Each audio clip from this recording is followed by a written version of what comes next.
Please stand and pledge allegiance and remain standing for a moment of silence. I pledge allegiance to the flag of the United States of America and to the republic for which it stands, one nation, under God, indivisible, with liberty and justice for all. Remain standing, please, for a moment of silence.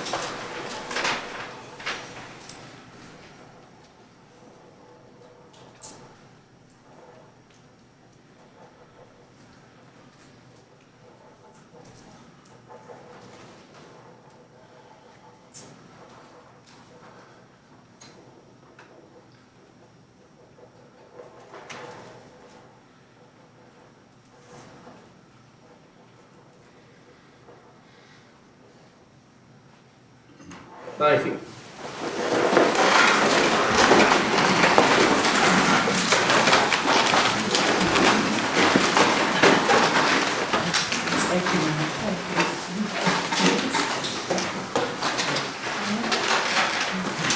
Need to adopt the agenda. I had a couple of things I was going to request for the agenda. One is under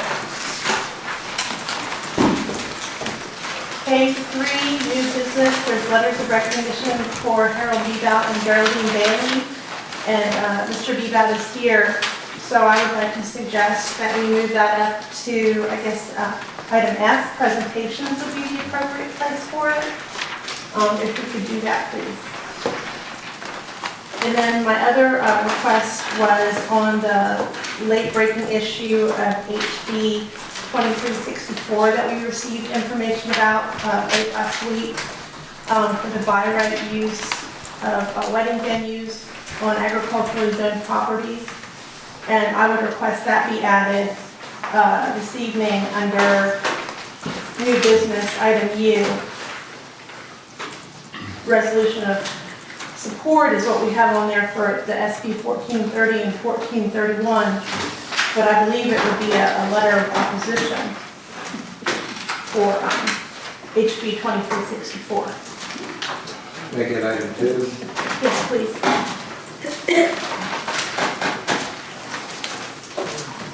And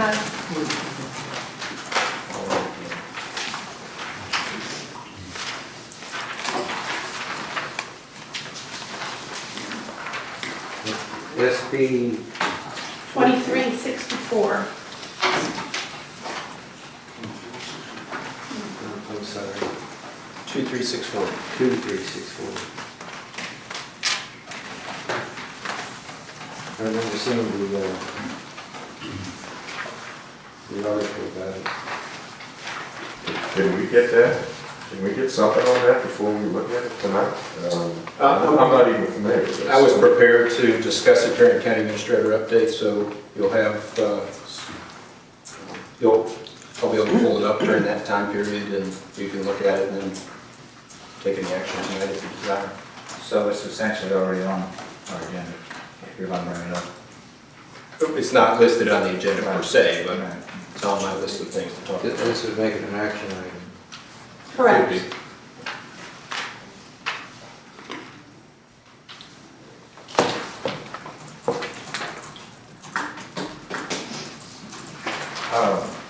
Would it be feasible when it's discussed in the county administrator's report that if we're going to still want to add it, we can do it before we start the 7 o'clock meeting?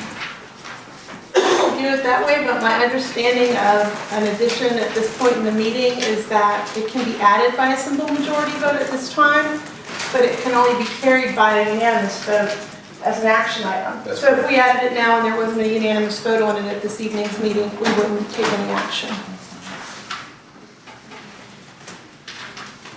Okay. So I asked for the agenda with those additions if no one has anything else to add. So is that a motion? Yes. I'll second, Mr. Chairman. Motion made and second. All those in favor say aye. Aye. All those opposed, nay. With that, Mr. Chair, there's one set of minutes on the agenda for January 7, 2019. I've received a couple requests for changes, and I'll let board members speak to that. Now, I have one up there, another page that's under Rules Committee report. It says that we did not meet in November. That's incorrect. We did not meet in December. Right. And then, I read over the minutes, and there was, part of it was omitted, and I asked Mr. Curry to listen to the tape again, and basically fill in the rest of them. So I'm thinking this is part of the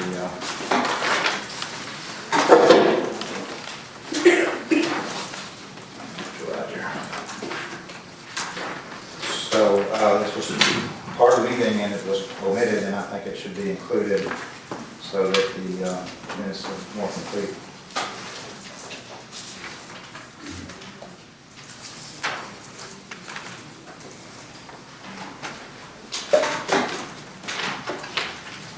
I can read it if you like. I think that would be appropriate to me. Okay. So part of the regular minutes, we're talking about the legal fees for Mr. Frazier for off the Kerman, and the last sentence is part of the minutes now says Mr. Frazier vigorously debated the legal aspects with regard to the payment to Offutt Kerman. And then what was left out and what it should be added, I believe, is Mr. Frazier stated that if board members would listen to what the Supreme Court said during the oral argument, they agreed that what they watched on the videos of this board, that the board, what the board did was improper. Mr. Parrish stated that he listened to the audio from the Supreme Court, and what he ascertained was that Mr. Connick told the judges that the information and belief he got for the lawsuit he got from Mr. Frazier. Mr. Frazier disagreed. That was said and responded by stating that Justice Mims stated that if one watched the videos over and over, the Board of Supervisors violated FOIA. Mr. Orsinski stated this prolonged discussion was why he wanted to remove the litigation update agenda item, as he knew the board would go down the road to argument. Mr. Frazier interjected, bringing the county attorney's opinion back to attention. Chairman Welch stated that the board was out of order, noting that members did not have to shout to get their point across, and once a member makes a point, they do not need to make it 10 more times. And then it goes on, the next sentence is Mrs. Smith stated that it was useful to look back. And so that paragraph will be inserted in that place, which is pretty much verbatim what it was. So I'm going to recommend that we include those in the minutes. So you want this paragraph inserted Inserted in the minutes. Inserted in there, I said what was there. Well, there was nothing in that. There was nothing, that was omitted completely, and it's, I think, an important part of our discussion. The preceding sentence is Mr. Frazier vigorously debated the legal aspects with regard to payment to Offutt Kerman, and kind of collapsed all that into one sentence.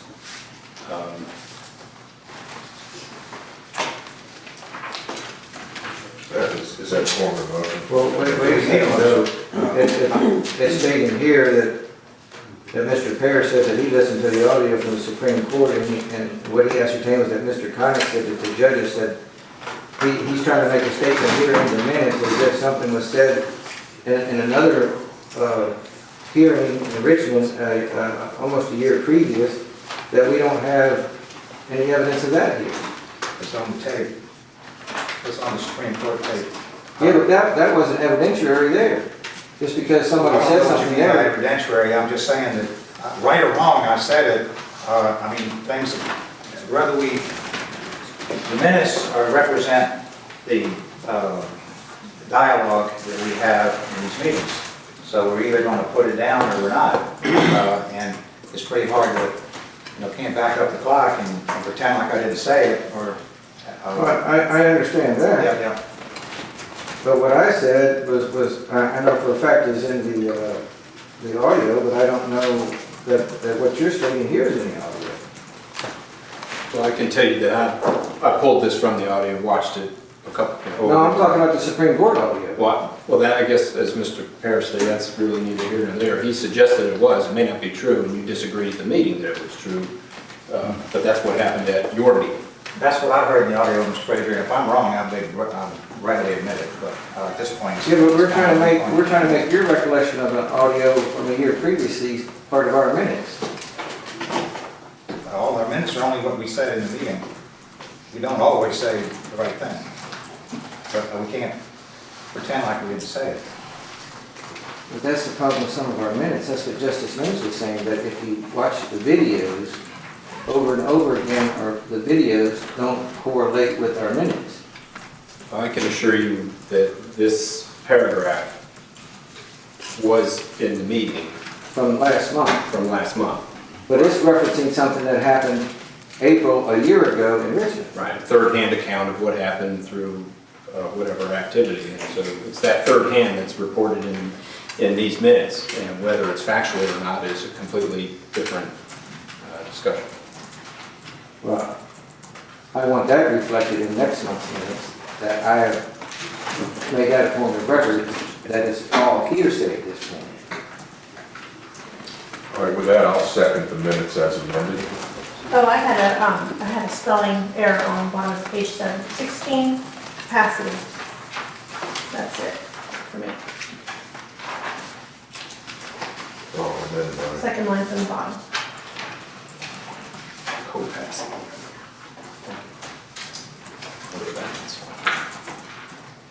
I'll amend my motion to include that, fixing that typo, amended minutes as presented. Right, and while we're there, my amendment was page 23, rules committee update. I'll make that notation.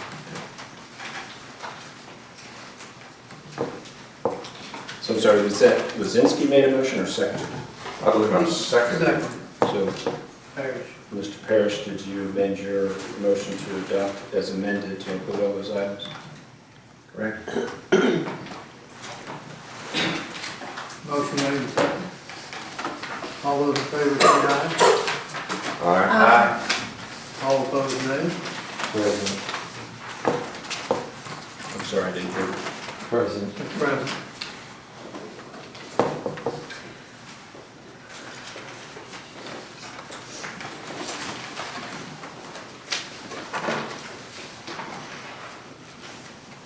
Next item is public comment.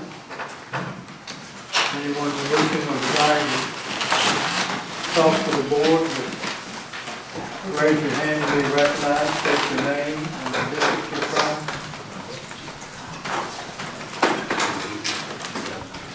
Public comment open. Go ahead, Travis. Public comment. Yes. Oh, I thought I broke in.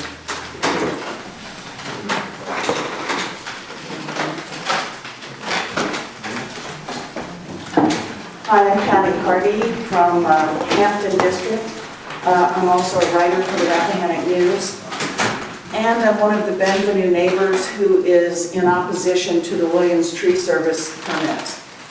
Before I get started, I want to say we have nothing against Greg Williams and his business. He's a businessman. By all accounts, he seems to be doing really well. But what we are against is the way the county has not stepped up to noticing the kinds of violations and the expansion of the Williams Tree Service. I have here 5 emails from members of our group, from the Benvenue Road neighbors, and I will hand them out after I speak. And I'll give Mr. Curry a copy to put into the public record, or I can send an electronic copy if you'd like to have that. Last week, we had a hearing in front of the BZA, and I was glad to see that Ms. Smith was there. That was nice to see a supervisor there. Alex Sharp, the chair of the BZA, has sent you a letter. But what that letter, with the findings of the BZA, but what that letter does not tell you is that during the discussion after the hearing, most of the BZA members were impressed with the evidence and testimony that we gave about the apparently expanded operations at Williams Tree Service. Several of the BZA members, including Chris Bird, Jennifer Matthews, not only expressed sympathy with the case during the meeting, but some of them sought us out afterward to say that they thought we had done enough to convince them that something wasn't right with the Williams permit or Williams Tree Service current operation on Benvenue Road, but they were sorry the BZA authority was limited. The permit should not have been approved in 2007. It was issued under a zoning ordinance that has nothing to do with what the Williams Tree Service is doing. Even David Connick said in the BZA meeting, the BOS in 2007 did not go by the ordinance. Maybe I shouldn't say even, he said. Of course he would say that. You have the power to revoke or review the Williams Tree Service permit. As I said, we're not interested in putting Greg out of business. We just want him off of our road. We want him in some place that's more appropriate. You could also direct us to circuit court, which we all hope you don't do. It's expensive and adversarial, and do we really need more adversarial dealings in the county? But we are keeping our options open. We are reviewing what our options are depending on what you all decide to do this afternoon. There might be another option that you can explore. You could help Greg find another place in the county to do his business. You could help him find a spot to move his business to. And we on Benvenue would agree to a certain transition period, say a year or 2 years for him to move the operation. During that time, he would sell down his inventory and not accept any more deliveries of logs on Benvenue Road. This has been going on for too long. I know some of you understand the problem with the permit from the beginning, and I hope you will consider our side of the issue. If you haven't already, I hope you will watch the BZA video from last week.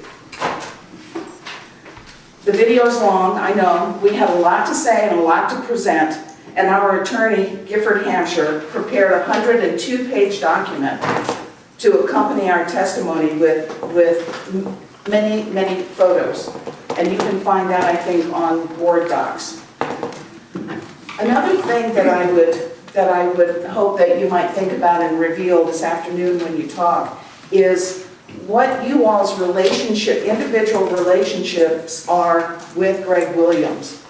I know that somebody on the board has gone on vacation with the Williams family several times, and I think it would be interesting to know what the individual members' relationships are with the Williams family to help us better assess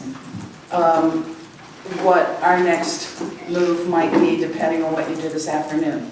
So we hope you take seriously the idea of a revocation of the permit and to help Greg Williams move his thriving operation off of Benvenue Road. Thank you.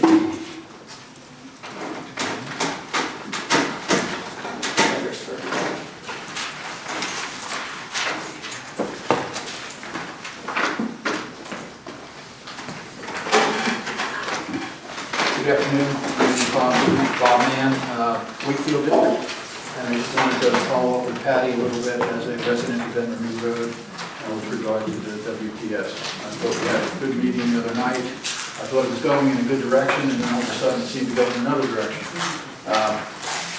Patty mentioned there were 3 notes that some of the members of the road of our committee sent to folks. Some of those notes had a little trick on it, which will allow us to know whether or not you folks read the note or not. Unfortunately, I don't see many that have actually tripped that thing and read the note. Have you had a chance to look at any of those notes that we sent you by email? Any of you? What are you talking about? The emails that y'all sent? Yeah, just over the last couple, 3 days. There was one that went this morning. I wouldn't expect you to have that one or have gotten to that, but there were a couple others that went earlier. And what did you name again? My name, Bob Mann. Okay, all right, okay. Yeah. Yeah, we have, in fact, Patty just gave you all hard copies of those emails. So I looked at those emails because I wanted to get up here and say something, and I said, you know, all those 3 emails said exactly what I wanted to say. So I'm time is short here. What I'd like to feel as a relatively new member of this county is that the government is equitable, that they're looking out for everybody, all the taxpayers, not just one, not just two, but everybody, and everybody gets a fair shake. I think we did a pretty good job of pulling together 102 pages of evidence of violations of this set. I think we're also very comfortable in trying to work with Greg to get another position and another location maybe for this thing and give him the opportunity to move it so he doesn't have to do any double handling of any of his stuff. I think that's also something that we'd be happy to do. I had two friends of mine that came out to visit yesterday and went out to the pub for lunch, and they're looking to buy in the county. And I told them some of the issues that we're coming across with officials here. And people that are not willing to recuse themselves because they have some special relationships with the defendant, whatever it might be. And the feeling I get to take away from this is I'm not getting a fair shake, and that I'm contributing my taxes as well as everybody else. So they said, that's an important point to know. We're going to continue to look, keep us posted on what goes on. Now, maybe we don't want to have any more people in the county, but this is a great way of doing that. Just continue to kind of give everybody, or at least us, the impression that you're not really looking out for everybody, you're just looking out for a couple of people. And you'll get what you want, if that's what you want. With regard to valuations of property, the adjoining properties are losing value. I just happen to have my property, which is nowhere near that property, but it's on Benvenue Road, had to be reassessed, not reassessed, but reappraised for some personal reasons we had to do. And we did that. And I had them go down and take a look at properties there and what they could see out in front of them in their view shed. And they said these properties would have to be devalued. So our thoughts are, well, maybe we ought to talk to these people and say, why don't you go for a new assessment, get a lower value, and pay lower taxes? I mean, that's probably fair, I think. And that's something that we might do. But we'd like to appeal to you to be equitable. If we haven't proven our case, tell us exactly what it is, and we'll try and prove it better. But we just want you to be equitable. And we appreciate all that you do, because it's a tough job. Thank you.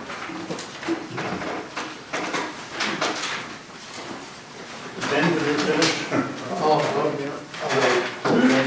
Bill?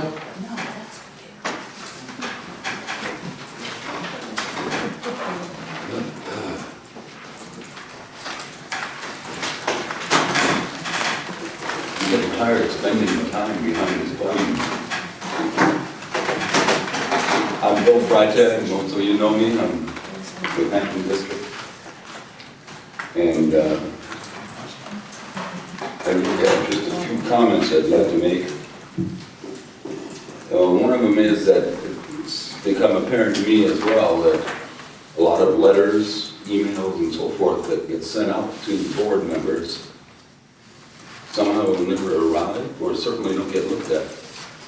And there's a lot of traceability in the email system that will give you that information. And perhaps it's your responsibilities in your normal part of your life that keeps you from going through some of these things. And perhaps even worse, the ability and time to really research the kind of material that you all make decisions on.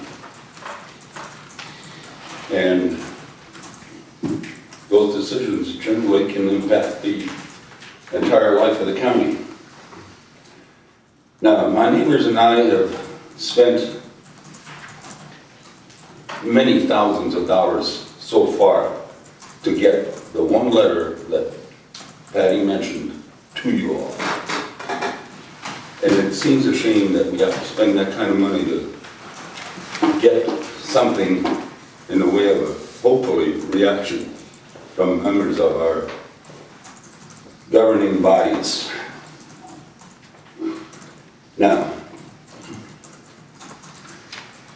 the question of what is important and so forth, well, I'm speaking of the same board action that was previously mentioned, which was a decision to approve an illegal SEP back in 2007.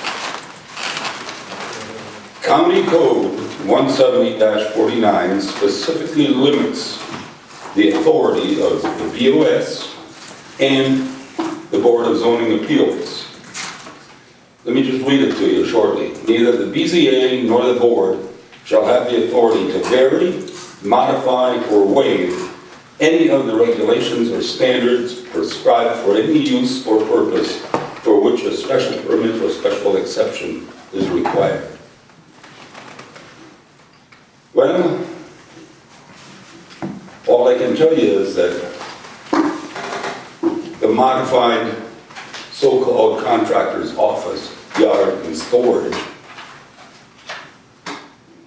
was illegally approved by your predecessors. And I have to add that I believe did not do their homework before they approved it. You can, however, as I was already pointed out, take action on the note from the BZA, and you can, in fact, undo that illegal act back from those days. Thank you very much.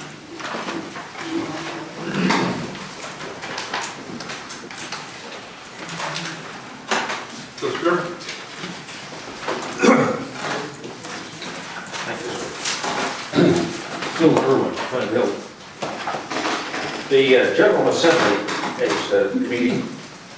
They have 2 weeks to go before all of the final bills are adopted or rejected. And it has come to my attention recently that some of the legislation has been killed in committee. It's good, some of it's bad, but one of the bills really sticks out in my personal opinion because I'm a fan of the concept that local government governs best rather than state level or national level. And one bill really sticks out. White brides and grooms are not a traditional agricultural crop, but weddings are in danger in this area. On Wednesday, members of the Virginia House Committee on Agriculture, Chesapeake Bay, and Natural Resources voted to make wedding events a protected activity under the definition of agritourism. House Bill number 2364 would add weddings to the list of agricultural activities that local governments would be prohibited from regulating. Now, we have, every time the General Assembly meets, lost some type of local prerogatives. And here's another one. And if I may request the board to consider representing itself and the county of Rappahannock against this legislation. Again, it's House Bill number 2364. And since things move so fast in the General Assembly, I would also like to make another suggestion that the board authorize Gary Curry to represent the county before the General Assembly in Richmond. I have personally involved our delegate, Weaver, and Senator Obenshain, and I suggest that the county should be able to do that. But it has to be done fast. We can't wait for Board of Supervisors meetings every month in order to be properly represented. And I would like to see Gary authorized to represent the board for fast action against these types of legislations. Again, please oppose House Bill number 2364.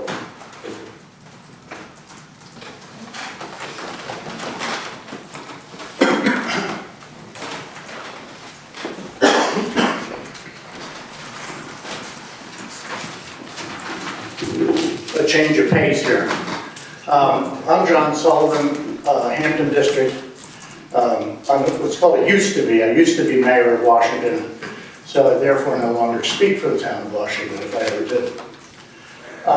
I am here to talk about stoplights, school safety, citizen involvement, and the lack of transparency.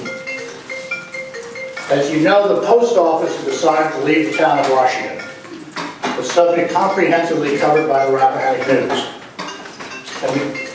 And the good news is I'm not going to talk about the machinations behind that decision. What I would like to talk about and ask you and everybody in this room to think about are the implications of the post office moving to Bank Street, adjacent to the bank, between the bank and the elementary school, and the education offices. Although this has been in the paper a little bit, there really has been almost no focus, as far as I have seen, on the implications of the move to this place. The post office is moving, one of the reasons, because they've become a truck business, moving Amazon boxes, we all know that. So they have too many trucks coming in and out, large, small, middle-sized, the existing, and they want more space. And that space for those trucks is on Bank Street. There are over 400 mailboxes in our local post office here.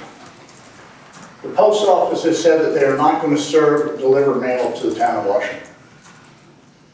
Now, I don't know what the number is going to be, but just visualize a bunch of trucks and 200 or 300 people showing up at this new location. What will be the traffic impact? Now, bear with me for a second, but we've all been to this space, most everybody.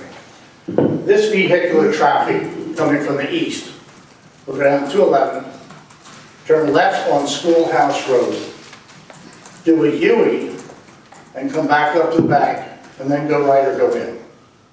Or this traffic is simply going to turn left at Schoolhouse Road and go right past the elementary school and go right into the bank, or left in the bank road. As this traffic is leaving, it is going to come out of Bank Road, turn right and go east, or it's going to come out of Bank Road and turn right and do a U back to Sperryville.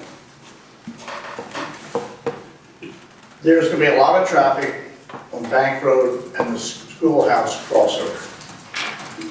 Now, all of you probably are quick to think of the fact that twice a day the sheriff actually has sheriff cars out in this very turn in order to protect the safety of the students.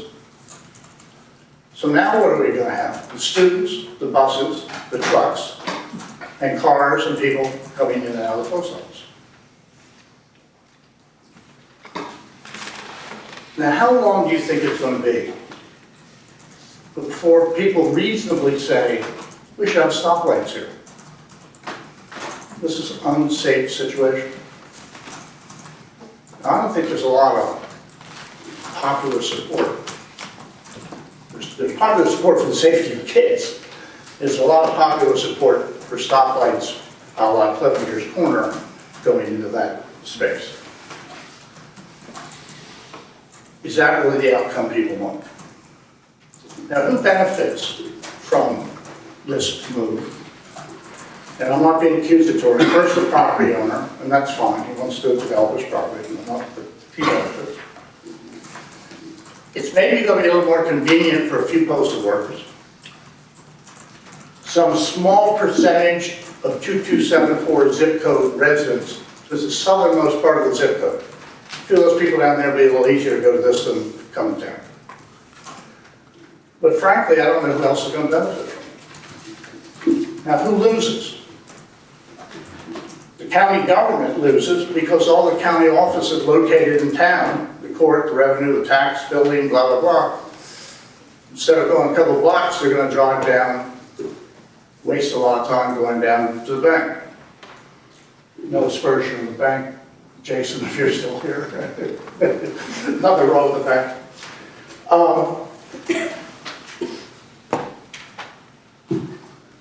Who loses? The county government, the sport. How much time is going to be wasted people going back and forth?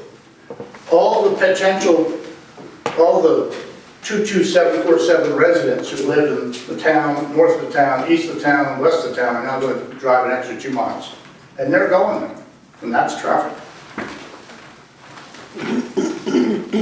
So far, I haven't mentioned the likely or the high probability that once they put in this new building with lots of parking space, the management folks, the post office, are going to start thinking about combining the Sperryville post office I would suggest, with the Washington Post Office. Now, I've got to say, Christine, a couple of years, this could be your problem, if that were to occur. The postmaster here in Washington wrote to her bosses during this process, I think combining Sperryville and Washington would be a very smart move because Sperryville is so very expensive to operate. That's from our postmaster to the decision makers at Post Office. Now, somebody might say this is just a bunch of stuff. But let me just ask you a question. Has there been any public input? If a Dollar Tree or a McDonald's or whatever, and I love them all, if they just surfaced and showed up with no discussion, will people tolerate that? And let me ask you a couple specific questions. Has the school, which is going to be impacted by this, has the post office or anyone else asked their opinion? Has Shannon Grimsey been asked her opinion? The answer is no, I think. But is that true, Shannon? You haven't been asked your opinion. Okay. Has Wes Mills, the head of the school board? The school has a stake in this thing. Has the post office talked to him? The answer to that is no. Has the Parent-Teacher Association been asked? The answer to that is no. Has the sheriff been asked for her opinion by the post office about the safety and traffic issues? Has she been asked? No. Is that true, Sheriff?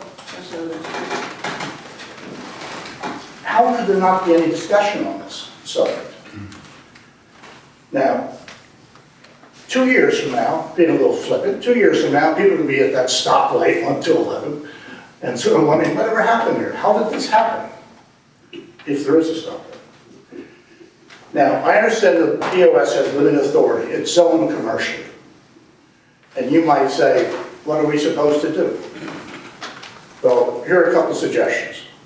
A, make it clear that you're interested in the subject. B, specifically ask VDOT for a travel impact statement. How about having VDOT come up with their assessment of the safety or lack thereof of this location? Or alternatively, ask the post office to see if they've ever done this study. They've certainly never shared anything with us in the town. I think it's time, I'm going to say a last thing.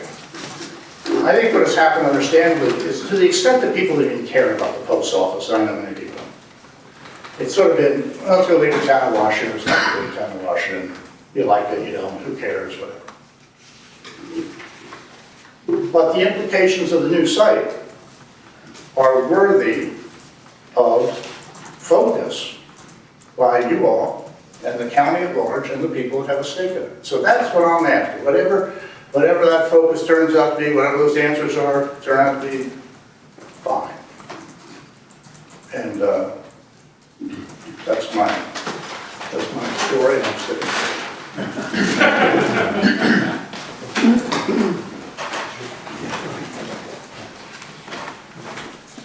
Thank you. Good afternoon. My name is Bob Curley. I live in the Hampton District. I'm here on behalf of the United Citizens of Rappahannock to express strong support for the Board of Supervisors to move forward and schedule a public hearing on a Code of Ethics ordinance at today's board meeting, probably this afternoon or this evening's board meeting. I understand the Rules Committee met last Friday to consider revisions to a proposed ethics ordinance, but the meeting was postponed. But nevertheless, the Rules Committee report is on the agenda today, and a copy of the proposed ordinance has been available on board docs. The revisions made are sensible and in keeping with the concerns that were raised at the Rules Committee last November. If in today's discussion minor conforming changes do come up, they can be addressed at a public hearing.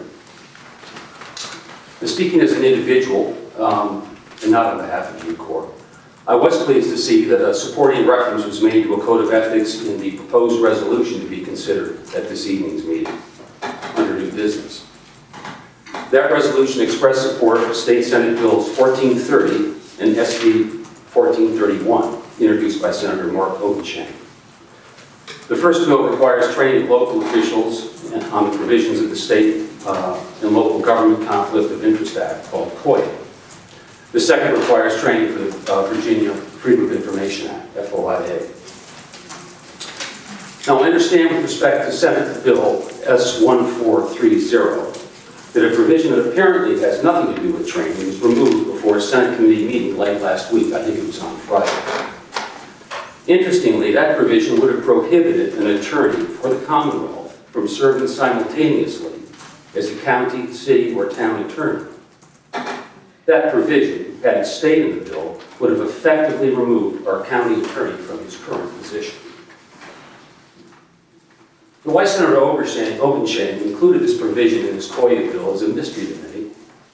Is he deeply involved in our county government affairs from his perch in Richmond? Was he asked or lobbied by an individual, group of individuals, or an organization to include this provision in his bill? Was our county government consulted about this provision before or after this bill was introduced on January 9th, 2019? And why and when was the provision removed? Whether having an individual serve in this dual capacity may be a legitimate question, but let's keep that debate in our county and out in the open, not forced on us through an obscure provision included in state legislation. As with the situation with the post office in Little Washington, we don't need powerful players in big government with little or no consideration of our views making our decisions here in Rappahannock County for us. And as a citizen and a taxpayer who's listened to repeated calls for transparency, honesty, and sunshine in government, some of those voices are in this room today. I believe we have a right to answers, especially since the removal of the county attorney who serves part-time would likely result in the hiring of a new full-time county attorney, costing taxpayers tens of thousands of dollars. Now, there may be simple answers and legitimate explanations to these questions, but in the interest of openness and transparency, we, the citizens, have a right to know. So I would ask that if you pass this resolution in your evening session, you, the Board of Supervisors, including your transmission to Senator Obenshain, a letter asking him why he included this provision in his original legislation. What was the justification for this policy change? Was it his idea or one advocated by others? And if so, who were they? And why was it removed before the Senate Rules Committee in Richmond passed it? I believe it was on Friday. Thank you very much for this opportunity.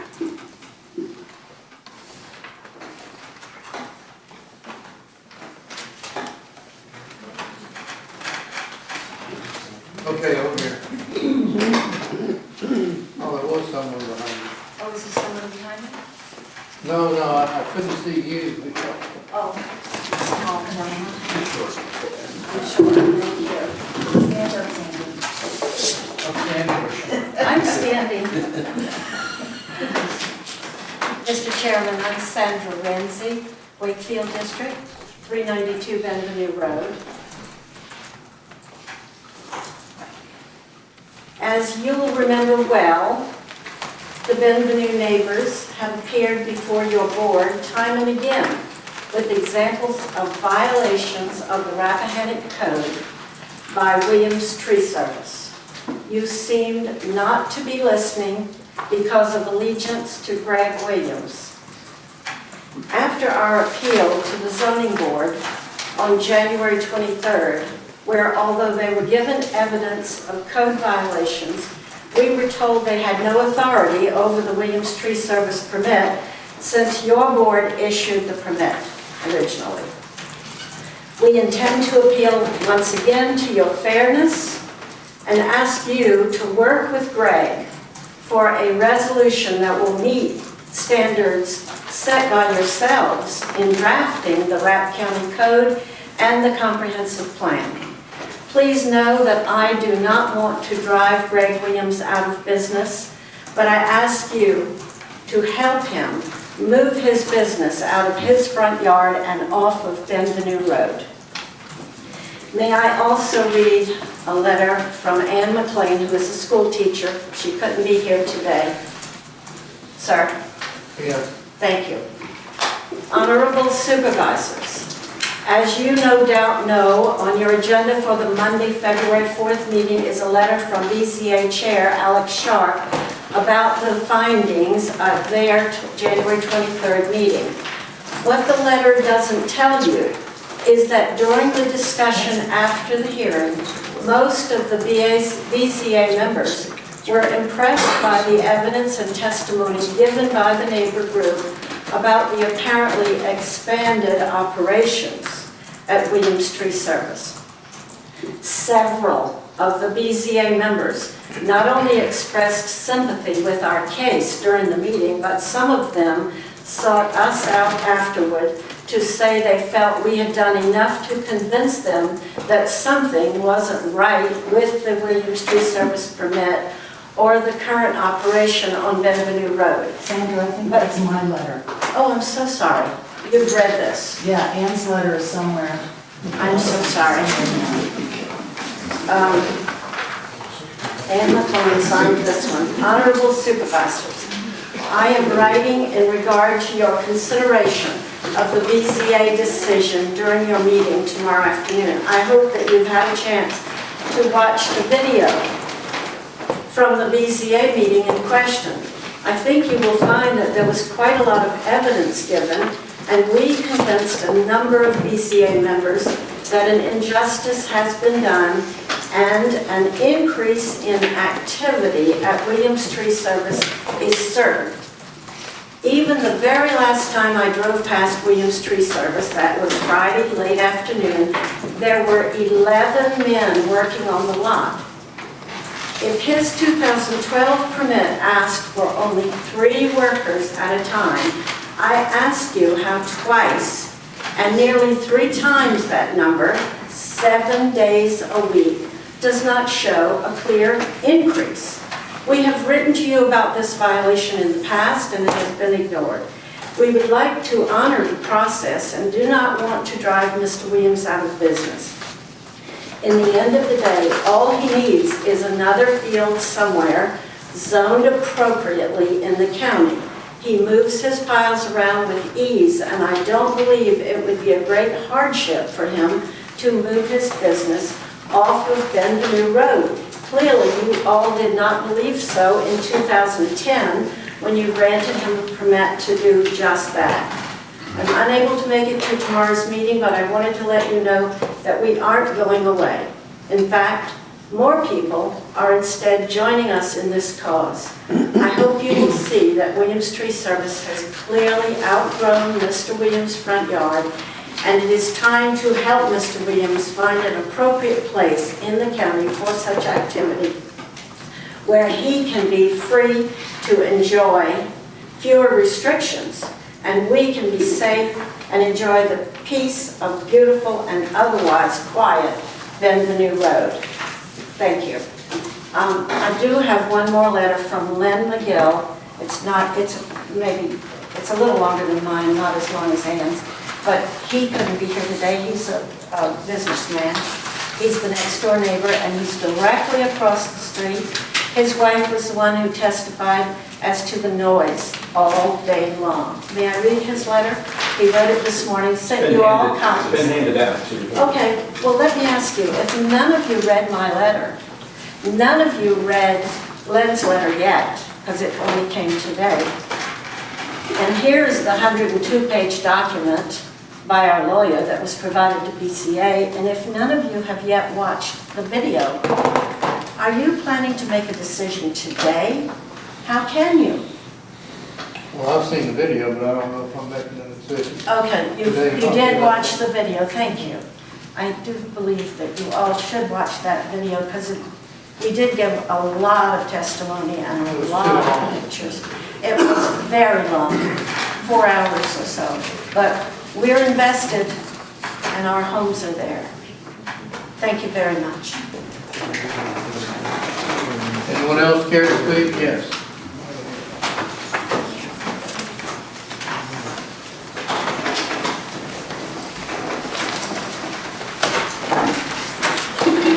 I'm Sheila Messenger from Hampton District. I want to give a little bit of a lighter note. I want to express my appreciation for the job Gary Curry has been doing since he's been here for a year as our county administrator. I admire the resources and the abilities he's brought to his position here, which I think is truly benefiting our county tremendously. Once again, I just appreciate what he's done. The other thing, I don't know how many people are familiar with a marketing thing called successories, but in management, a lot of times you find note paper that's inspirational. And so this picture is showing probably a schooner or something on a really rocky night. And there are people there, of course, aboard the ship. So I sort of think it's like our Board of Supervisors with our county supervisor, and it's to make it happen. Greatness is not where we stand, but in what direction we are moving. We must sail sometimes with the wind and sometimes against it. But sail we must and not drift, nor lie at anchor. That was Oliver Wendell Holmes. And so I commend everybody. I know they're working hard. It's a lot of stuff that you've had to go through these last few years, and I appreciate everything you're doing.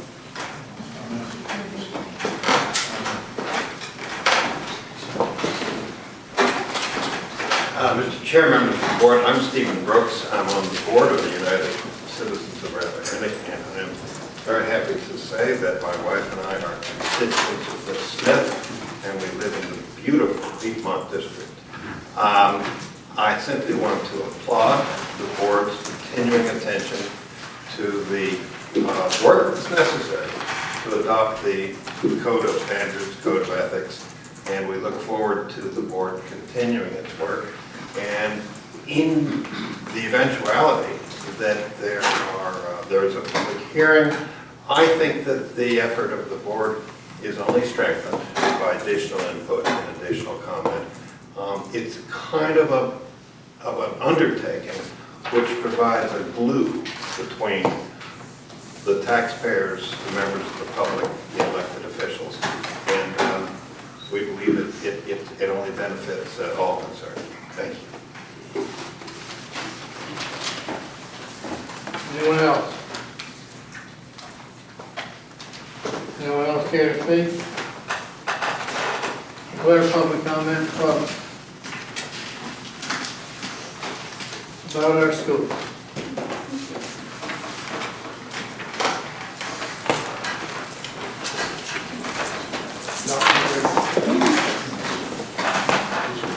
Hi, good afternoon. Happy spring-like Monday. I don't know about you, but I'm very thrilled to have this weather. We might even get a full week of school in. You will be happy to know that the PTO Fun Run event that the PTO has been working really hard running their Booster Fun event will be rescheduled. That's a question we're getting a lot on our Facebook site. In the coming weeks, a date to soon be announced. If you're interested in donating to this cause, you can still consider doing so through the PTO or students who are participating. The Boosterthon Fun Run is a multi-day, now multi-week, fitness-based fundraiser where students learn skills to improve their character through the theme Mind Spark Mystery Lab. The students earn prizes for pledges they receive for every lap that they achieve at the fun run. The students will run typically 30 to 35 laps to fun music and activities on the day of the event.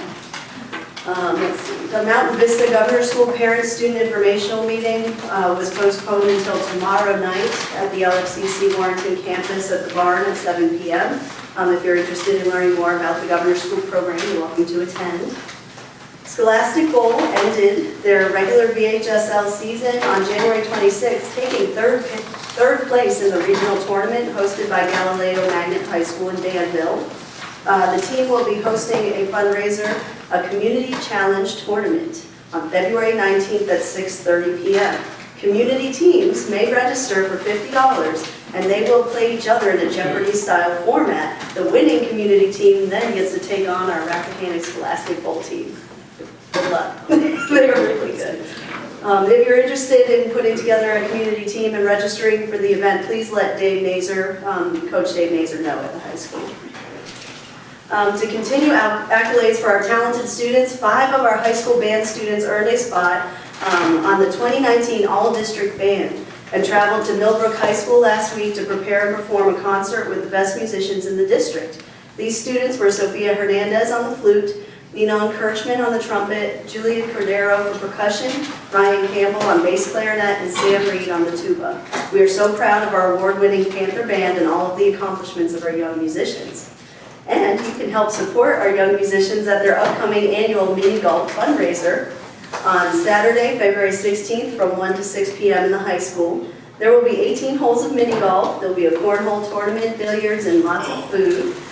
So please bring the whole family for a fun experience, and the students completely transform the high school into a challenging and fun mini golf course. Don't forget to spread the word and attend our very special School Safety Summit for parents, students in grades 6 through 12, as well as the community. This summit is the result of our strong partnership with the Sheriff's Office and will take place the evening of February 20th. Spaghetti dinner fundraiser will precede the event starting at 5 p.m., with the event itself starting at 6 p.m. with a keynote speaker, local expert on digital ethics, Mr. Joe Shoker. Mr. Shoker will outline the dangerous landscape that the digital world has now enabled us to navigate, empowering parents and students to be cognizant of these issues and understand what it means to have a strong foundation in digital ethics. Following the keynote, 2 concurrent sessions are planned. First will be a seminar on vaping and substance abuse to help parents and students understand those dangers associated with each, as well as tips for safeguarding the home against this use. The second will be a special ALICE training designed for older students and their parents, teaching life-saving techniques in case of an active shooter event. This training will require a special parent permission to participate in.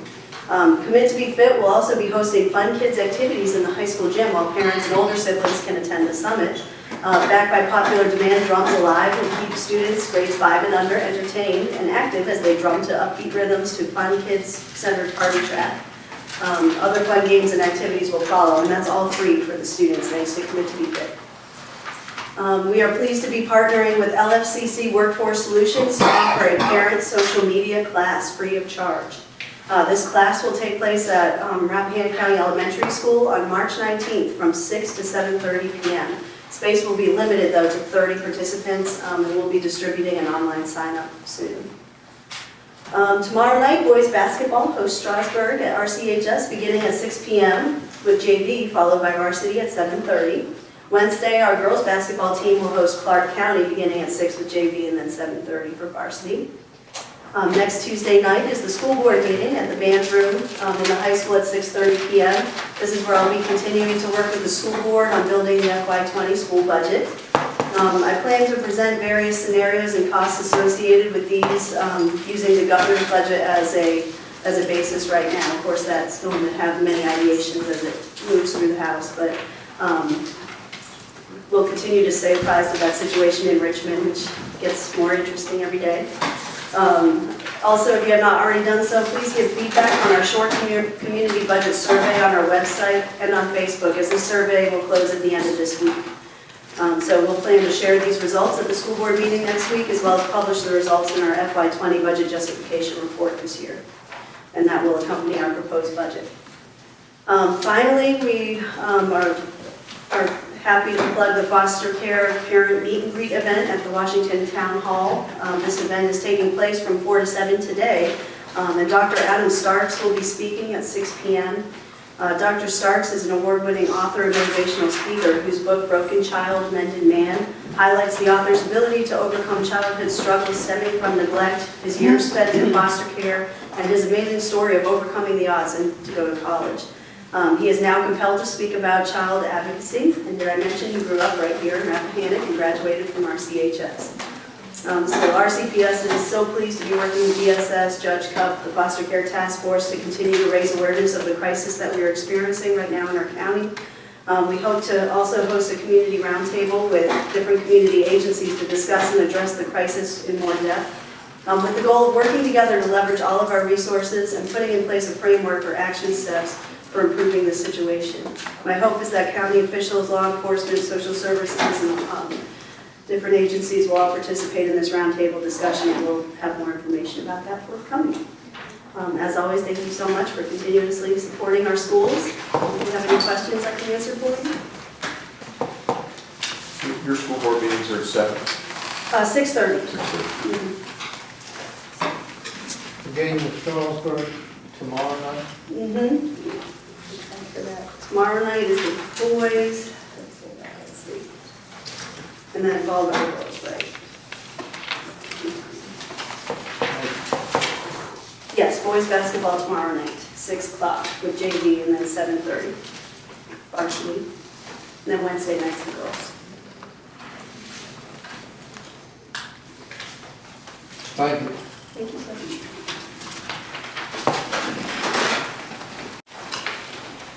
Presentation.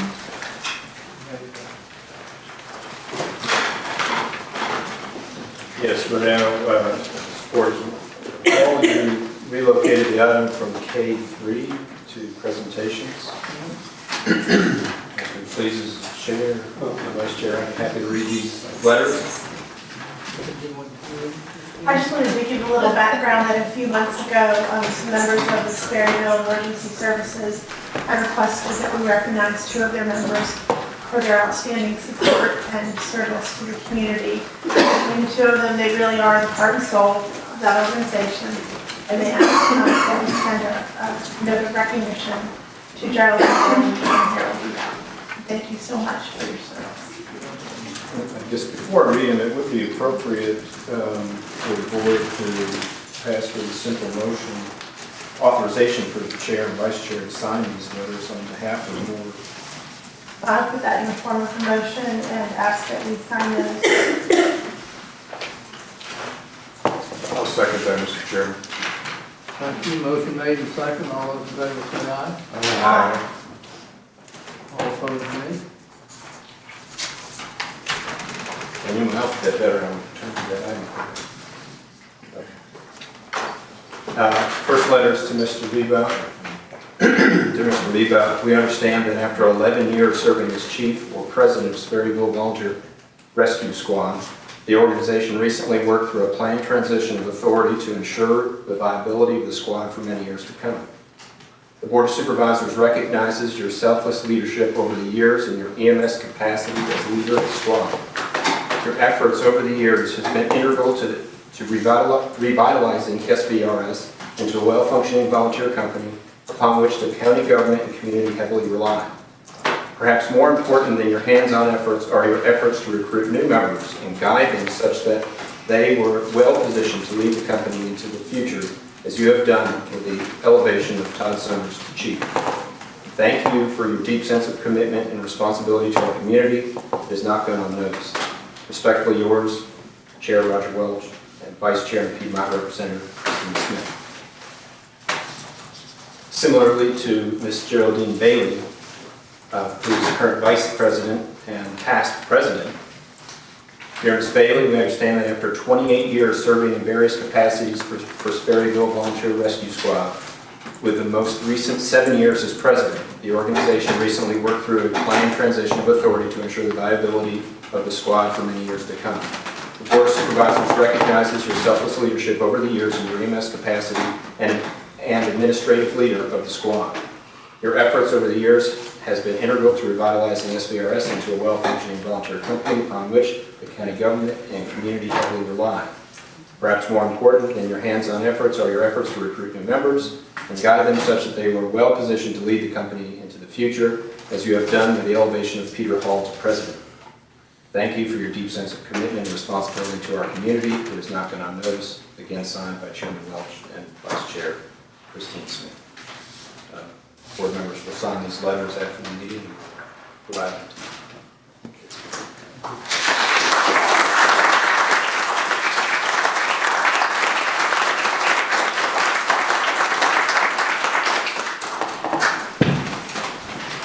Next is finance.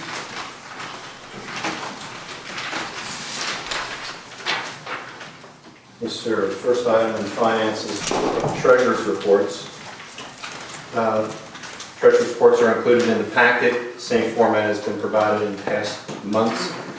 Again, FY 2019 cash chart indicates that cash is just above what FY 2018 had at this time. That's actually a very good indicator, given the fact that payments were made last month to the Volunteer Fire and Rescue Companies Association on a quarterly basis rather than semi-annual. So they're 3 months ahead than what you did last year, and you're still ahead on a cash basis over last year. As far as expenditures and revenue, everything is on track. The information is in detail included in the packet. There's really nothing that stood out to me that I thought I should draw your attention to, but I'd be happy to answer any questions if there's any.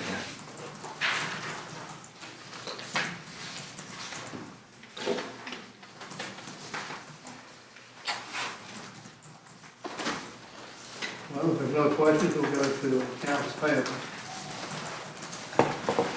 Accounts, As has been the case for the last few accounts payable, there are two payments in this accounts payable that are related to litigation. And I would like to hand out this reminder of Code of Virginia 2.2-3115H, which is the disclosure by local government official officers and employees, just to make things easier, I'm hoping. I've prepared a statement that each member could read into the minutes, and I shared this with you previously. If you so choose, and you can modify it as you see fit.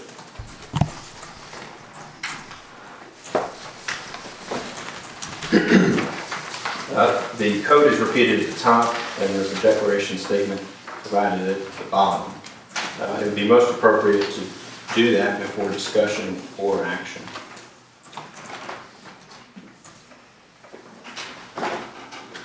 who wants to start?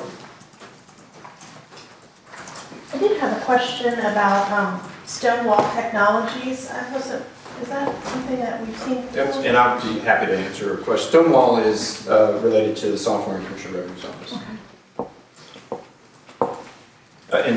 For dollar values, there's a Walker Jones payment of $70, and then there's an Offutt Kerman invoice for $595 that are related to litigation. Mr. Chairman, I would like to make a declaration that be read into the minutes of the Board of Supervisors meeting during legal fees for Bragg 1 as discussed. Pursuant to the Code of Virginia, Section 2.2-3115.H, as a Board of Supervisors member, I may have a personal interest related to the approval of the accounts payable process that included consideration of a payment to Walker Jones and/or Offutt Kerman, which firms provide legal counsel related to the Bragg 1 case. The nature of my potential personal interest is the fact that one or more of the named firms are providing for my legal defense as an individual and/or a member of the Board of Supervisors. I certify that my involvement in action is as a group of 3 or more members of the Board of Supervisors which are affected by the transaction, and that I am able to participate in the transaction fairly, objectively, and in the public interest. And I request that that be read into the minutes, reflected in the minutes. I'll go ahead and do the same thing. Pursuant, identify myself, Chris Parrish. Pursuant to the Code of Virginia, Section 2.2-3115H, as a Board of Supervisors member, I may have a personal interest related to the approval of the accounts payable process that include consideration of a payment to Walker Jones and/or Offutt Kerman, which firms provide legal counsel related to the Bragg 1 case. The nature of my potential personal interest is the fact that one or more of the named firms are providing for my legal defense as an individual and/or a member of the Board of Supervisors. I certify that my involvement in action is as a group of 3 or more members of the Board of Supervisors which are affected by the transaction, and that I am able to participate in the transaction fairly, objectively, and in the public interest. So the invoicing only relates to Bragg 1? Correct. All the other legal defense is covered by the email. Okay. Pursuant to the Code of Virginia, Section 2.2-3115H, as the Board of Supervisors member, I may have a personal interest related to the approval of the accounts payable process that includes consideration of payment to Walker Jones and/or Offutt Kerman, which firms provide legal counsel related to the Bragg 1 case. The nature of my potential personal interest is the fact that one or more of the named firms are providing for legal defense, my legal defense, as a member of the Board of Supervisors. I certify that my involvement in action is of a group of 3 or more members of the Board of Supervisors which are affected by the transaction, and that I am able to participate in the transaction fairly, objectively, and in the public interest. Okay, I'll go next. I, Roger Welch, pursuant to the Code of Virginia, Section 2.23115H, as a Board of Supervisor member, I may have personal interest related to the approval of the accounts payable process that included consideration of a payment to Walker Jones and/or Offutt Herman, which firms provide legal counsel related to the Bragg 1. This nature of my potential interest is in the fact that one or more of the named firms are providing for my legal defense as an individual and/or member of the Board of Supervisors. I certify that my involvement in action is as a group of 3 or more members of the Board of Supervisors which are affected by the transaction, that I am able to participate in the transaction fairly, objectively, and in the public interest.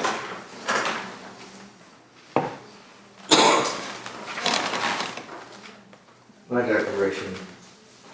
Pursuant to the Code of Virginia, Section 2.23115H and 3112B1, Section E, also, as a Board of Supervisors member, I may have a personal interest related to the approval of accounts payable process that included consideration of the payment to Walker Jones and/or Offutt Herman, which funds provide legal counsel to the Bragg 1 case.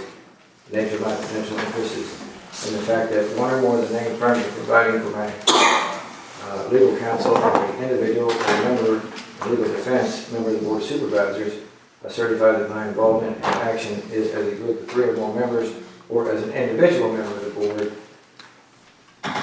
using the litigation file number 15.21520 as approved by the Board of Supervisors of Rappahannock County, which are affected by the transaction, and that I am able to participate in the transaction fairly, objectively, in the public interest. Thank you. With that out of the way,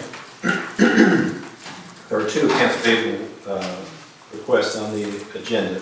The mid-month for $15,130.71, and the February 4, 2019 today's for $237,358.16. Note that the mid-month list of payables has 2 additional vendors added this month that follow through the policy whereby it was recommended by myself and then approved by the chairman. Those are for the co-op, Farm and Home Center, and B&B Auto. And that is because their account process closes on the last day of the month. And given that process, it's impossible, and then the bills are due by the end of the next month. With that process, it's impossible for us to pay them on time, given our meeting would not happen, your meeting would not happen until a few days into the next month. In addition, there's a one-time approval for Dell computers that were previously approved for funding out of contingency for the Commissioner of Revenue's office. We haven't transferred those funds yet, pending need. And that form shows in the document as a one-time, not forever for Dell, just because of the circumstances behind that. With that, I'd be happy to answer any questions you may have on the checks that are in these check lines. You talking about on both the midterm and the... Correct. I don't see anything in here for, we read that Offutt Herman is on here. Offutt Herman is on the end of the month. It is on page 3 of the detailed presentation, about halfway down. Self-done.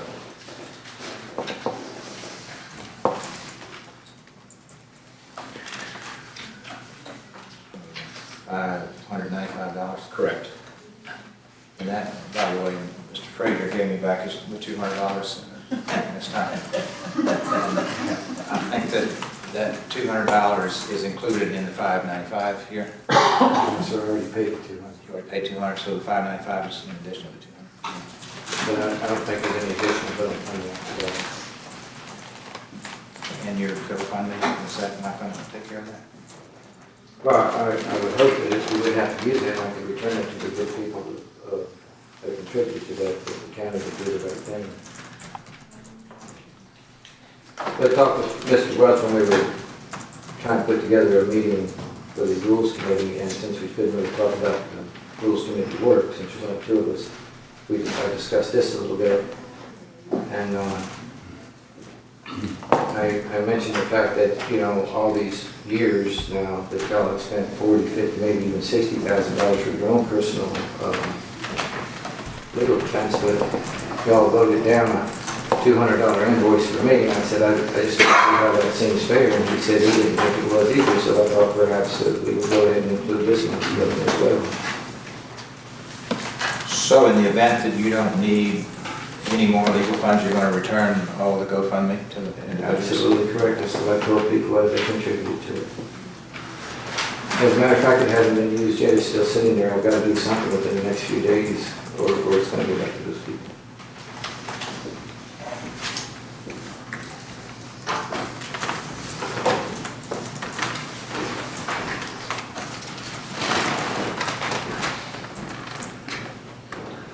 Well, I'm on record as opposing this last month because technically Mr. Frazier is being sued. It's a defense fund, so that was my reasoning, Mr. Frazier. If you remember back, I hate to interject, but if you remember back to November 2016 when it was created, it's not exactly the way it was discussed. And you were a big proponent of it. You said that somebody that worked for the county needed to hire an attorney, then you think that the money should be there for them. Well, if it's in fact not limited to parties being sued. It's not, if you read 1520, it's not, sir. Well, I don't know, I thought we got a county attorney opinion saying it was. So that was Well, it's not, following the guidance. 1520 is very explicit, it's not limited, it says the member thereof, or any member, if any member is sued, so 3 current members of the board are included in the lawsuit. And I'm a single member that I have no representation anymore as a board member. I do not have any legal counsel that I can speak to as a member of the board. It's confusing.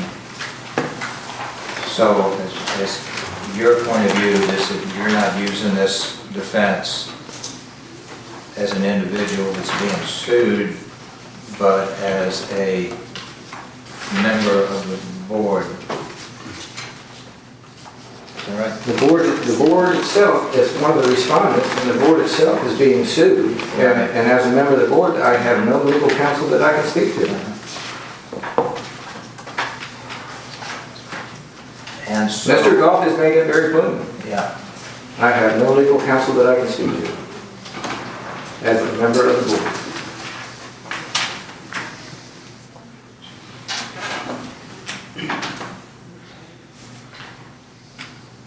And gentlemen, I mean, our type of government, the U.S. type of government, the Virginia type of government, and it should be the county type of government, should be the type of government where we protect the rights of the minority. And if I'm not a minority, I don't know what it is.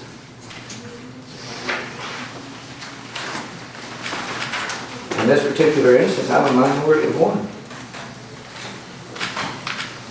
And you're saying that my position doesn't warrant to have legal counsel? Well, by your choosing, Mr. Frazier. It doesn't matter, sir. I think that's it. I think that is it. I've read the statute and I had proper legal counsel before all of this started, and we hashed through that. Well, I'm happy to look at the statute now, because if I'm wrong, I'm happy to. Which statute? The statute, or not the statute, but the resolution, or the, when you refer to November 16. This is it. Is that the same time? Yeah. There's the 2 versions. Oh, okay. The one originally approved and then the one that... May of 2018. Right. When was the final? May or November? This is the second one. This is the final. That modified things just a little bit.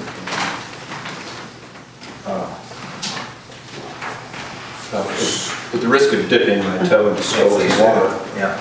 I'll just, and I'm not going to opine on 1520 or the resolutions. I would just say the board has complete authority to dispense the funds in the way you deem fit by majority vote. Period. Now, that's completely independent of precedent setting and what commitments were made by the board previously that may compel you to do certain things.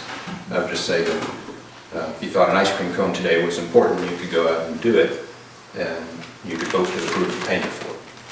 It would not be a violation of 1520. Well, let's say in here a couple places about defense of persons and entity and duty to defend.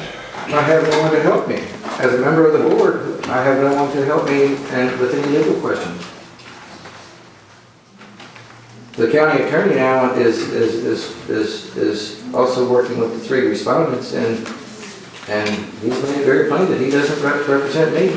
I can't talk to him. And that was by your choice, Mr. Frazier. Chose No, not to be no, I don't know how all this got all twisted around. You can couch it any way you want to. I read the statute. My interpretation of the statute is very similar to the BML policy that they send out in the FOIA training. The FOIA training that we had here, my interpretation is very similar, if not the same. My interpretation is the same or very similar to that of the Justice of the County Supreme Court.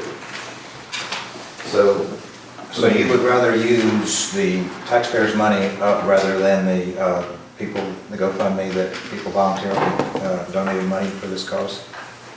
It's your choice. They raised the money because this board said that a minority individual did not warrant to use the taxpayers' funds. How much have we pulled out of the legal fund this year? I mean, I think it was funded to the tune of $70,000. Do you know what the count is? But it should be trackable. I mean, some of you've been moved over to the BZA for a little bit. My perspective continues to be that, I mean, Mr. Lizinski, I know you say that Mr. Frazier chose this, but by the same token, you know, Mr. Frazier's in the position that he's in because of a subpoena issued by the county attorney who would normally be legal counsel, you know, or at least be available in this sort of situation. And quite simply, he's not. It's not special treatment.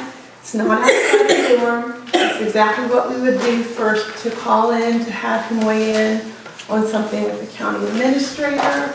If it was a zoning issue, we would ask the county attorney to weigh in on it. The county attorney is conflicted in this because he's the one that issued the subpoena.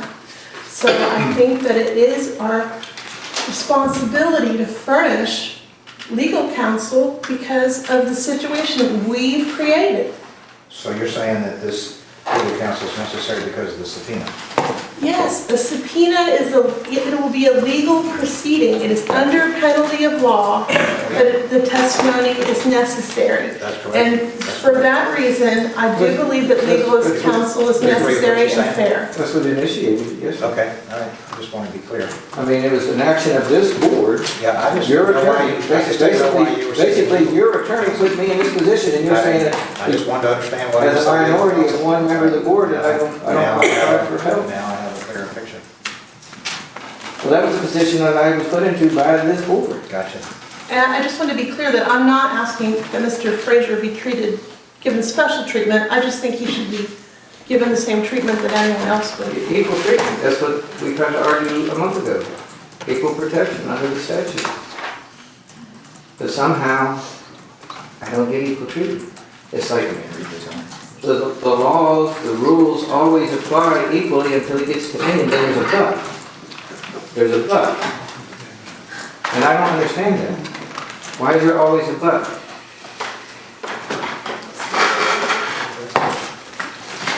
It's a defense fund and you're not being sued. I understand you're incurring legal costs, but I think that was done because when you initiated, chose not to be, created it under you chose not to 1520, be a defendant in this case. 1520 does not Pled exclusively guilty say to it's, brag one. 1520 does not exclusively say it's a defense fund. 1520 tells you what it can be used for. I'm looking at the resolution to But create the the litigation resolution fund. says that you're creating it under 1520, and 1520 is a statute that clearly states what you can do. Would it be possible to vote on approving the payments with everything except this, and then vote on this separately? Can you do it that way? Yes. Is that okay with you, Mr. Frazier? You want to split the motion? Yeah, I'll make a motion that we pay the bills to the exclusion of this legal bill, and then we'll vote on that separately.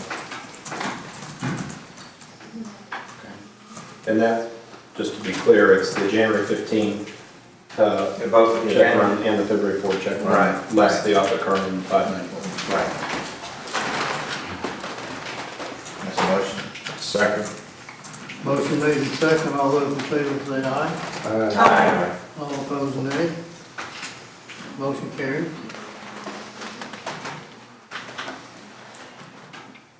I'd make a motion that we approve the payment of Offutt Kerman bills as well. Can I put that in the form of a motion?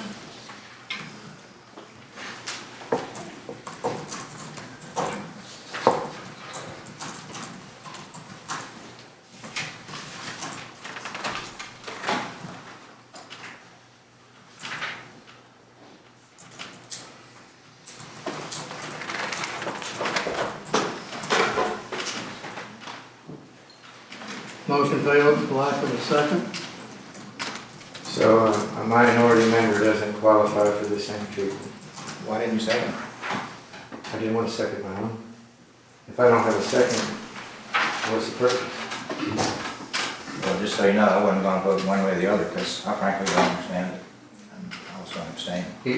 I don't know what there is to understand. Your attorney under your supervision has already sent me one subpoena, and the county attorney has threatened another. Yeah, well, that happened without my knowledge. It couldn't have. Mr. Frazier, you still have the opportunity to go back and pay this in the future if Offutt Kerman will wait for 30 days. No, Could we get a, maybe we can get a, I mean, again, the only reason that I'm doing this is because, it just looks by the resolution that we passed in 18, that it's set up for a defense fund. And I just want clarity, and if, there's someone that can give me legal clarity, that it's okay for the individual legal bills to be paid out of the litigation fund that this board set up, then I would be fine with it. I'd like to amend my motion, if I may, to a resolution that might be more agreeable to everyone. And my motion would be, since there's concerns over funding it out of the defense fund, that we look to fund the bill out of the Supervisors contingency fund, which is still quite well funded and not restricted in the way that the legal defense fund might be. And I'll put that in the form of a motion.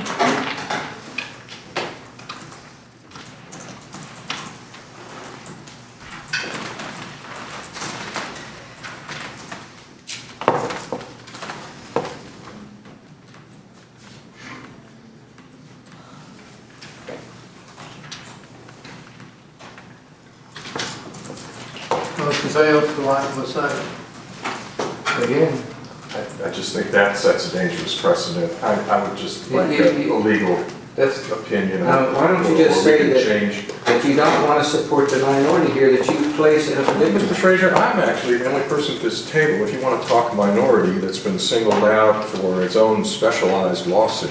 And I'm just fortunate- Not by the other members. Excuse me, let's talk about something Wait a else. minute, Mr. Chairman, not by the other members. Not by the other members. Nobody's suing you, Mr. Frazier. There's no one at this table that's suing you. You gentlemen have used your attorney to issue the legal subpoenas, at least one so far. I haven't done it to you. I just don't want to hear anything about you being singled out, because Well, you just did. You did that in the month of November.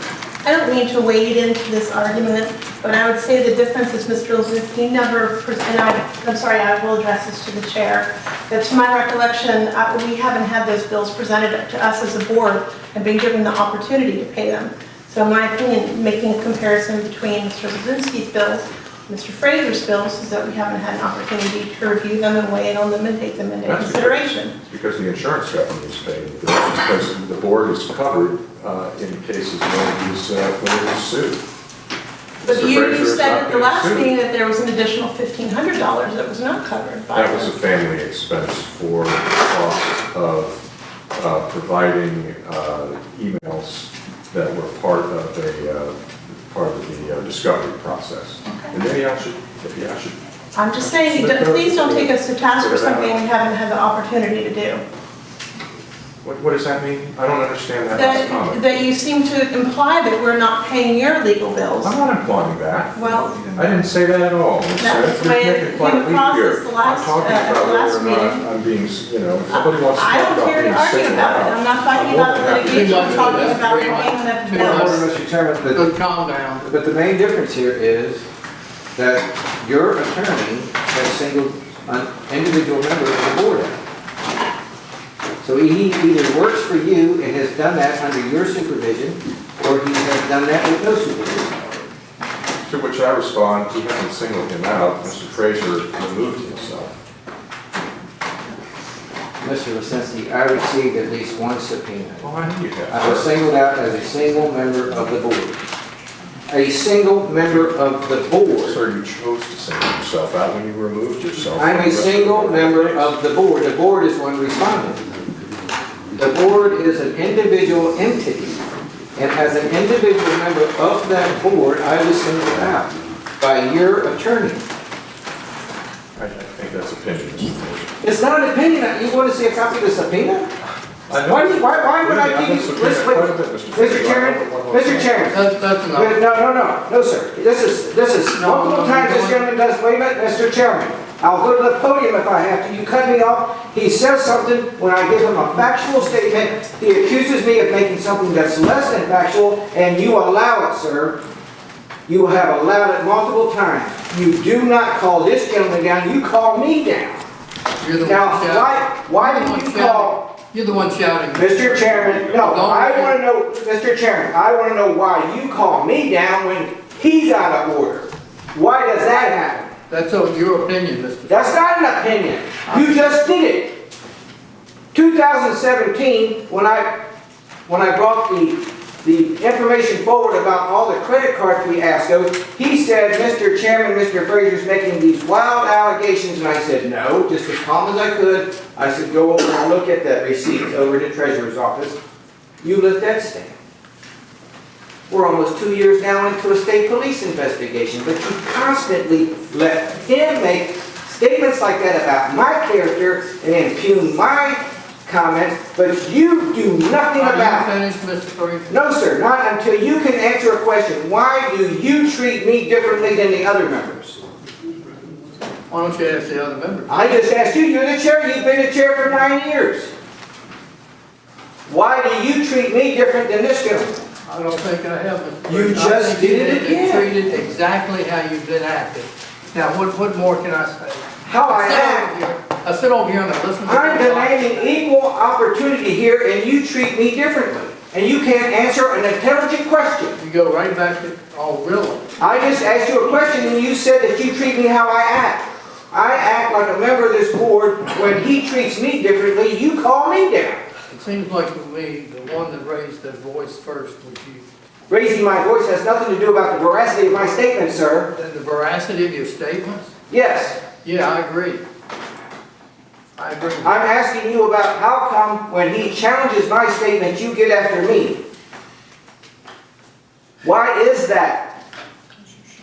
Don't you see what you do? That's enough, Mr. Fraser. No, sir. Don't you see what you do, sir? How do we get you to stop? By treating each person fairly. Well, maybe you're getting what you deserve. I don't know. I get what I deserve. So I'm a product of how you treat me? No, you're a product of how you treat yourself. No, sir. When you start treating each member equally, then this board can function as a body. I don't think we're going to make any Let's take a progress with recess. this today. I need to break it that way. How about a recess? Let's go to recess. It's exposed now. What? Your behavior, his behavior. Opposed? I'm sitting here arguing with somebody the other end of the table. You don't have to argue, just conduct the meeting.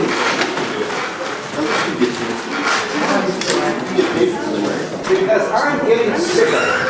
I've been sick down there for 9 years watching you not able to chair this meeting. Don't turn it off. The buzzer here? Yes.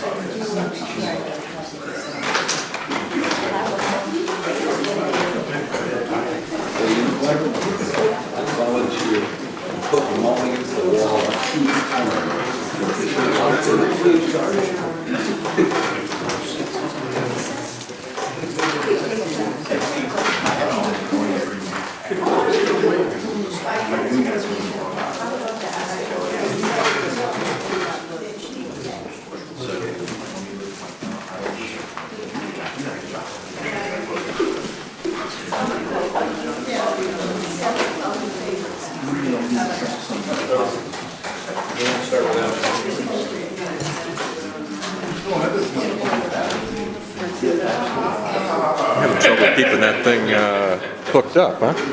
So are we running? Hold up, $8,711.81. This is grant funded from the PATH Foundation to support the Social Services Foster Parent Training and System Program.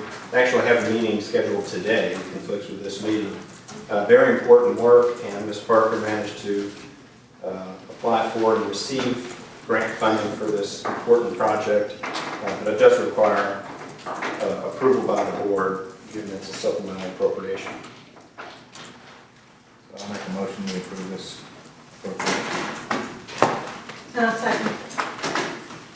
Motion made and second. All those in favor say aye. Aye. All opposed, nay. Appropriation passes. Board of Supervisors contingency budget process. I have no additions to the contingency tracking chart, although I included in your agenda just to make sure the board recalls what was considered in the past and the balance today in your contingency budget.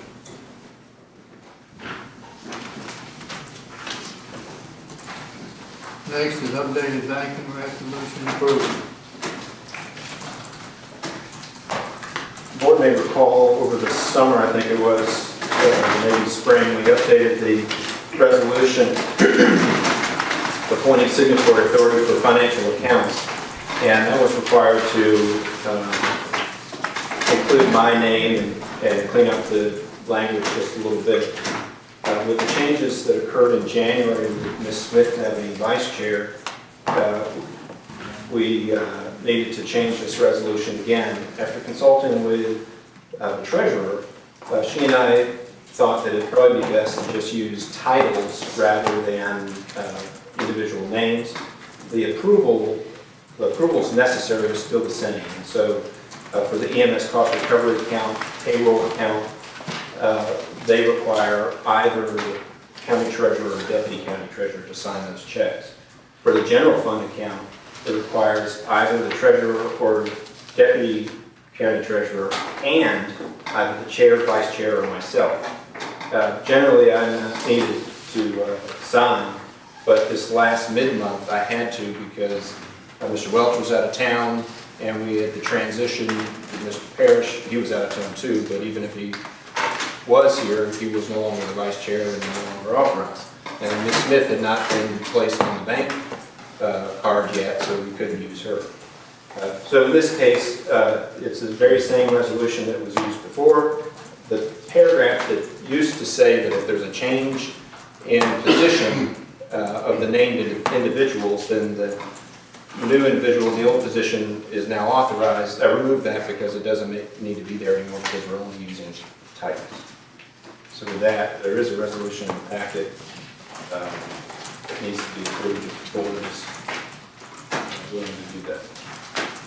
I'll make a motion that we adopt this resolution for the banking procedure. I'll second, Mr. Chairman. Motion made and second. It'll be a roll call. Roll call vote. Mr. Frazier? Aye. Mr. Lozinski? Aye. Mr. Parrish? Aye. Ms. Smith? Aye. And I also.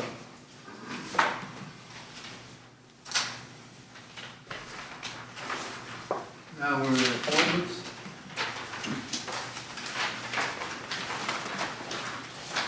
For the agricultural and forestry district. Yes, the first item is appointment to the Agricultural and Forestry District Advisory Committee. We're one person short of having that committee full. That person could be just a landowner or a landowner engaged in ag or forestry production. Right now, there are no names before you for approval. Please continue to get the word out that we have one seat remaining. All right, next then the library board. Library board, there are several vacancies available and several applications. Recall that during the January meeting, the board appointed the county administrator, myself, to the committee as the county representative. Since that time, Miss Nancy Eli Raphael resigned, given her inability to attend meetings that she's drawn out of town. Mr. Head also resigned, basically stating that he felt he's done all that he can do for the library board up till now. So at that point, with that, you have 3 vacancies, adding theirs to Ms. Krebser's former seat. Of the 3 vacancies, one term ends December 31st, 2019, another December 31st, 2020, and another December 31st, 2022. You have in your packet 8 applications, to include one from Ms. Krebser, one from Mr. Burney, one from Ms. Shoemate, one from Ms. Gaynor, one from Ms. Harris, one from Ms. Bynum, one from Mr. Beadle, and one from Ms. Twitter. So if appointments are to be made, I'll need specificity as to which term, whether it's 2019, 2020, or 2022 for an expiration. And these 8 were received pursuant to advertisement that went into the paper for 2 consecutive weeks. I had a question filling 3 positions from an advertisement for 1 position available. Is there any issue with that, since it's relatively specific in the ad, and the specific is to even when the position became vacant? Can we fill all 3 spaces today? Right. You don't technically need to advertise for vacancies at all. It's above and beyond what is required. And in this case, I think would likely have something to do with the number of applicants you received. I don't know if there are people out there that decided not to apply because they thought there was only 1. I'm not sure if somebody would have applied if they thought there were 3, but we didn't know there were 3 until very recently. So if the board didn't want to fill all 3, you could hold 1 open, or you could just fill all 3, whatever the board wanted. Mr. Chairman, I do like Mr. Frazier's idea, I think it was his, of spreading the representation across the county and making sure that we have board members from different districts. I think that's always good. It's historical, so we've always tried to do. Yeah, I think it makes a lot of sense. And I noticed, I don't have a list of the current members that are remaining, but if I'm not mistaken, I don't think there was anybody on the board from the Piedmont district, and I saw a couple of, first of all, we got excellent applicants. We have applicants here, many of them that have experience in library systems, or working in our library, or working in our school, or working in other libraries outside of the area that really bring a wealth of knowledge, that the Rappahannock already have. So at the risk of getting the conversation started, I just thought that Maureen Harris and Madeline Bynum in the Piedmont district looked to be particularly qualified.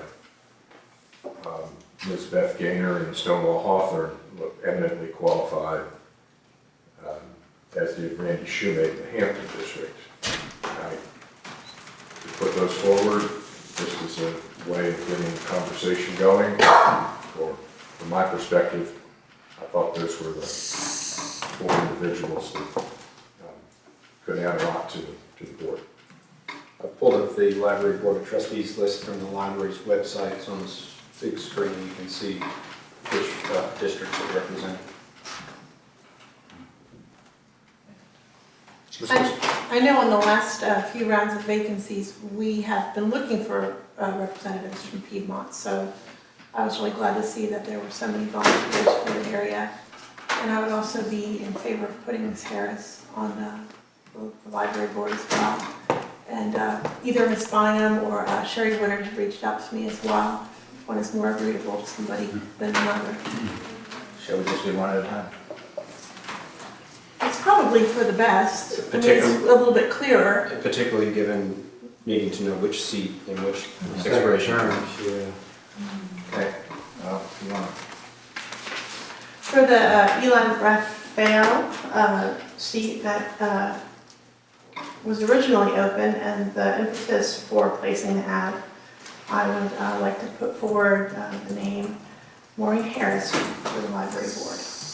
I'll second that. Motion made and second. All in favor, say aye. Aye. All opposed, nay.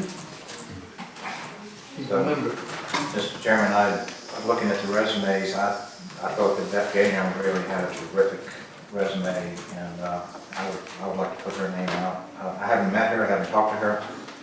Just I'm extremely impressed with her experience, what she did, big asset to the board. So I'd like to nominate her. She's one of the library credentials. Yeah, she, it was, Pretty extensive. and she's dedicated and interested and great resume. I meant to call her and I didn't get around to that. Second one. Motion made and second. For which expiration, 2020 or 2022? I guess it's 2022. She's pretty young.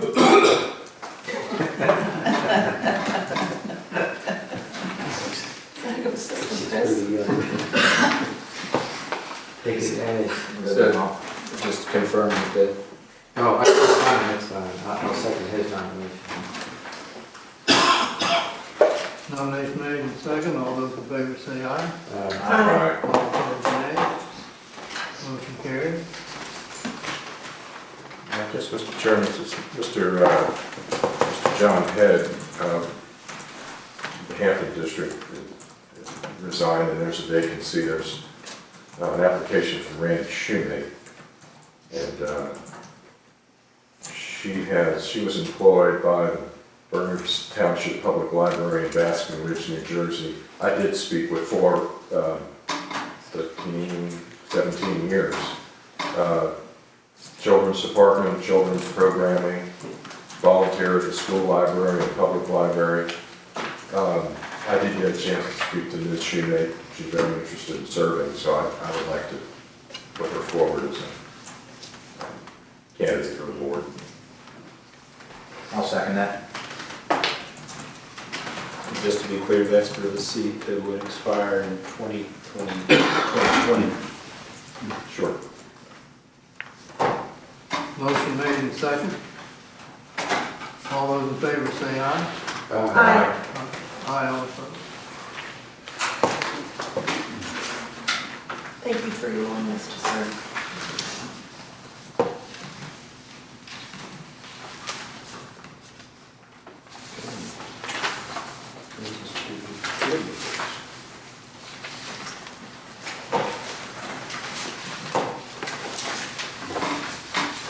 Do you have one more seat, Mr. Curry, or is it a renewal seat? I have Harris, I have Gaynor, and I have Shoemate, all appointed. And then you appointed me It fills it up. in January, so you're full up now. Okay. Okay, down to committee reports. That's the Rules Committee the building committee. And Mr. Wilson and myself, we met on January 14th. And we had some lively discussions. I think you'll see some of the contracts need to be approved by the board here under new business. That was part of our discussion, some of the business with RFPs. And I'll let Mr. Curry take that part when we get there. We've got contracts with the different engineering firms for mechanical engineering and plumbing, MEPs. We've got architectural engineering firms, and I think the landfill, geotechnical. So we've got quite a package there to look through when we get to that point in the meeting. Also, we discussed, as usual, discussion of office space utilization conditions. So we're going to give one of those engineering architectural firms on discussing that for the county, the utilization of space, because we have a lot of space. We need to make sure that we're using it properly and how can we use it better before we start building space. Maybe we can get out of some of the rental space we have. We talked about getting bids out for the old county administration building for the electrical work. I don't think there's any progress on that yet. Under new business, it seemed like Supervisor Lesinski and myself both have been receiving phone calls, and then it showed up in the newspaper later, sewer authority. So that may be something that this board may want to appoint a liaison to maybe work with the WSA, or at least sit in on some of the things, because that is a very, very big part of the county right there. A failed system would be very critical if it happens. Any extensions or any enlargements, any modifications, any upgrades could be quite expensive, and we probably should be on top of that, working with them. I noticed in Paul here, many times they appoint members to the WSA down there that are former members. So Technically, you could appoint yourselves to every seat if you wanted to. That's done in other areas. Yeah. Makes a little more work for you. You might not have the expertise that's appropriate. I don't think we need to do that, but maybe we ought to have one member working with them at least on a liaison basis, because that is a pretty big, item that we probably have to stay on top of. And let's see, our building committee will meet again on the 19th at 9:30. I think it's the day after President's Day. I'm sure Mr. Lesinski will cover everything that I forgot. Actually, I don't have anything more, Mr. Fraser, other than if Mr. Curry has any, just the general maintenance issues with respect to the jail boiler and anything else, any other matter Sure. brought to the attention of the board. Relative to the electrical bid, we haven't posted that. The specs are in, I guess, draft form, ready for my review. And as soon as I review that, according to your purchase agreements, they need to be posted downstairs on the board because it'll likely be more than $5,000. So we'll be doing that shortly. There was a discussion about the jail boiler that it failed. A place to clean with VML, and they'll actually have their adjuster's engineer will be here on Wednesday to make an inspection. And if the weather stays like this, it won't be much of an issue until next year. But then all these studies that we're getting ready to will come to bear. So relative to payment on that, we could choose to replace the unit like for like. Or we could take the insurance disbursement and put it towards some other system if an engineer deems that the most appropriate thing to do, given that jail's not jail anymore.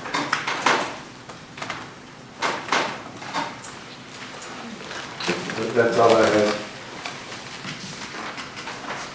Okay, next item is the tower site location. We get the, we have a reason to move. I wonder if we could begin removing that from the agenda and just include it in the county administrative update, if that would be a prudent thing to shorten the agenda, Probably. as long as we were able to receive the updates on that. I think that would be agreeable.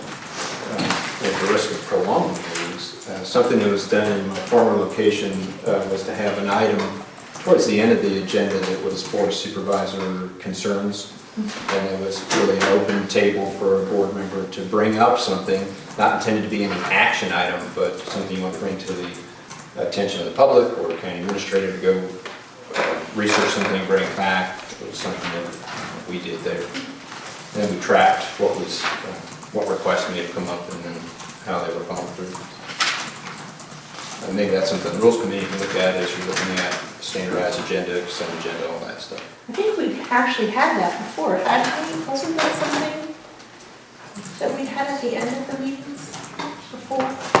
Sounds vaguely familiar. Not the time that I've been here. It wasn't a regular thing. Okay. Okay, next item is broadband. Yeah, Mr. Chairman, the broadband committee met on January 24th, and I think there's an attachment on board docs here that we can pull up and talk about specifically what we accomplished at that meeting. Before I get to that, we did brief members on some of the items that I've gone through with the board. Mr. Curry and I meeting with representatives of Rappahannock Electric Co-op and CenturyLink. At our meeting, Mr. Shoemaker was there, and of course he's Piedmont Broadband. He actually was on the cusp of some pretty exciting news as it related to his company and teaming with another company and bringing some enhanced technology into the county. And I assume there'll be an announcement on that sometime in the near future.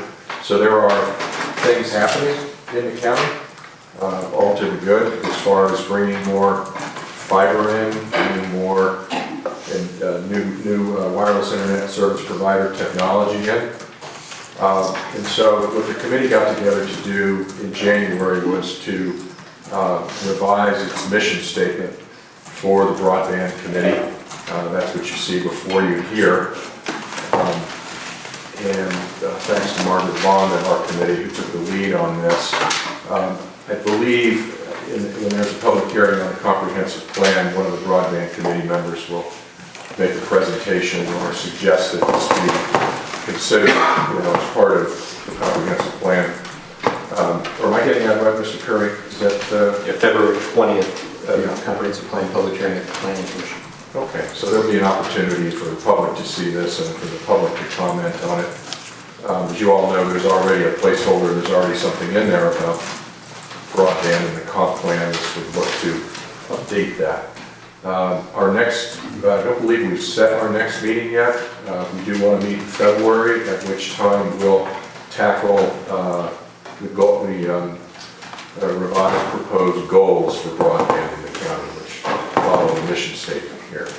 So we continue to kind of work on things, all to the end of making a recommendation when it comes to involving the board and applying for grants or entering into any public-private partnerships that are needed to get the grants. We're trying to figure out now, before we go to providers, what do we want? And that's what we're developing right now. So more to come on this, Mr. Chairman, members of the board, but the committee continues to meet and continues to do good work. And I know Mr. Curry recently met with Chantel as well. I was in on that phone call. So there are multiple efforts to bring better cell phone and broadband service into Rappahannock County. Thank you. recreational facilities. I had asked that this item be placed on the agenda just to recap the work by the authority at the last meeting. They have actually published a master plan, which should be available online under their meeting agenda. They are working very hard to coordinate with the regional jail on an inmates work program that seems to be working out very well for everyone.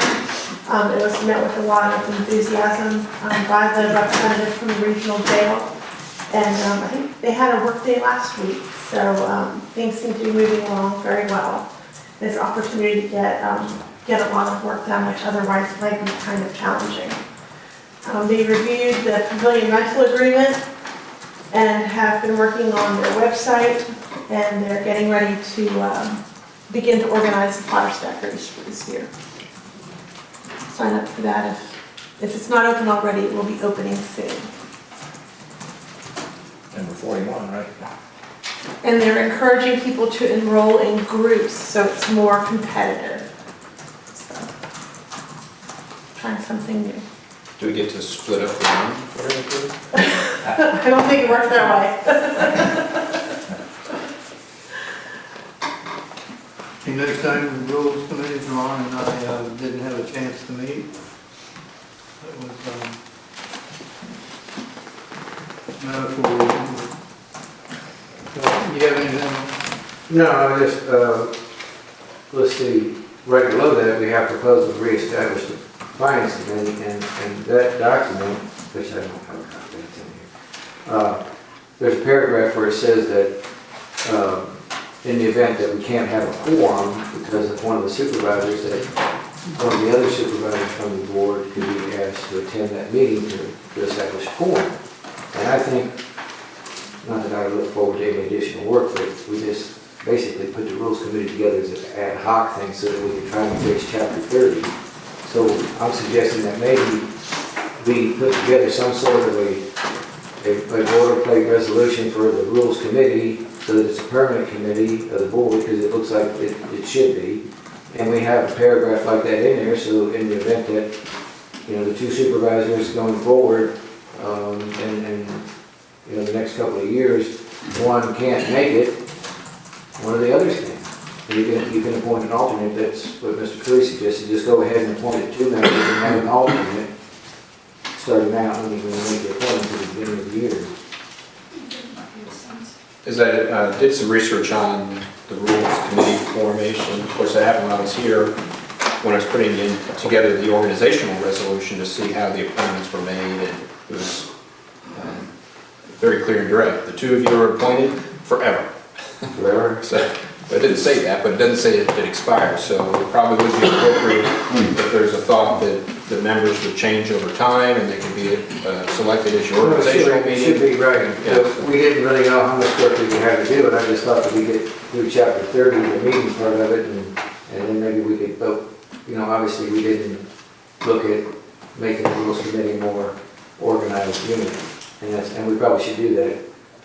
It wouldn't take long to fix that. It's just really something similar to the finance committee resolution, and just have that paragraph in there, so that in the event that one can't make it, all the work stops. This particular instance, we waited until Mr. Goff put together something from our November meeting. We scheduled our meeting, and that date didn't work because we had a 3-day notice requirement, and it wound up not working. And we didn't have any other dates that we could use before this meeting. If the Rules Committee is planning on meeting again soon, perhaps the Rules Committee could discuss a resolution for the Rules Committee. That's what I'm saying, yeah. But we can't discuss that until we get into that meeting, or we do it here. So you can do it here. Right. Well, or if you want, I can pull something together and then present it to the full board at the next meeting, but whatever you want. But we could work on it, either one of us or both of us separately, and just bring it to that next meeting and you know, strike through it and come up with something that'll work. I think that would be good for the Rules Committee to get together and consider that. But with respect to this code of ethics and conduct, it seems like the Rules Committee has met on this a couple times already, and you all are going to be talking about the most recent edits, and you're both sitting here now. It's got problems. It's got some run-on paragraphs. the stuff that was taken out of the Madison one that was somehow added back is now added to the bottom of the Madison residual language, so it's got to run on paragraph. We really have to meet to get it straightened out. Can't we do that while we're sitting here and try to move this thing to public hearing? So What's we don't lose what's the another 30 rush? days? Why would we rush it? Well, I just heard a couple of citizens get up here and say, you know, I understand that, but what is the rush if we can't do this proper? Why do it at all? well, just save you all an extra meeting. That's all, you sit right here now. I'd rather have an extra meeting and do it right because it's got some problems. I would like to give some feedback on the draft that's out there in the event that it might help as it moves through the Rules Committee. I don't know if anybody else feels like they want to do that. Well, I think that's This what I want to afternoon. take it to the public I mean, hearing. I don't want to have it as a discussion, I've had full no, discussion. yeah, I've had nobody from my district to support this thing except Mr. Glenny has commented on it at a public meeting where their RCC group supported the concept of it, but not this particular draft because it hasn't been presented to anybody. So I mean, so I really can't say that anybody from my district supports at least this particular draft.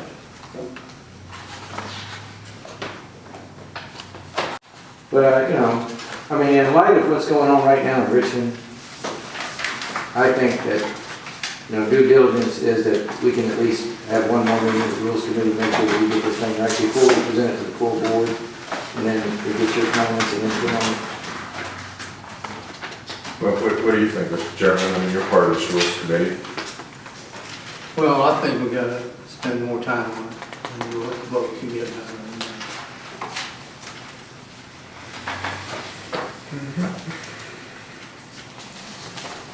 I'll send you both my notes on it too.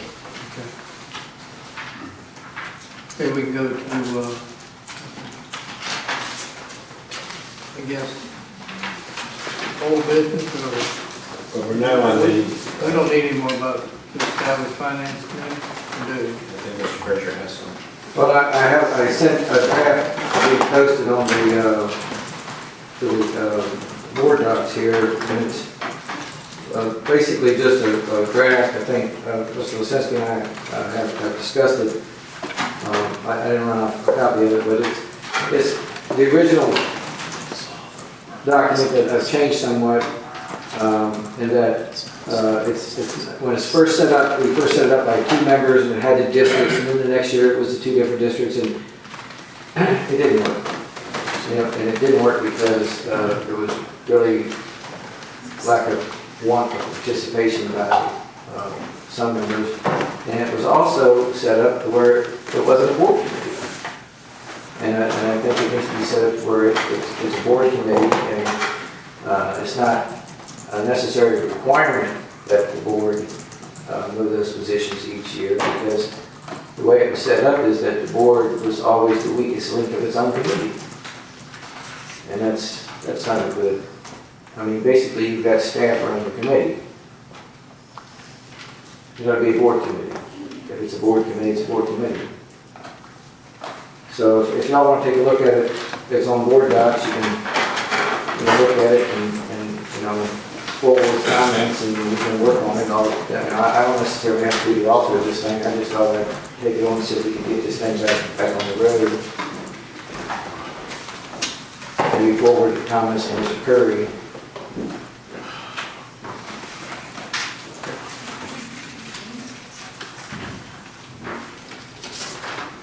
But I really think it's important that we have a finance committee for long range work.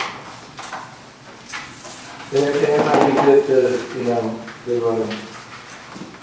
we could use it for several other reasons.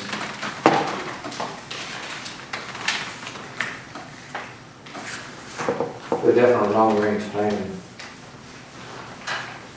We've got some big ticket items staying in the same place, and we gotta have some concept of how that's gonna work.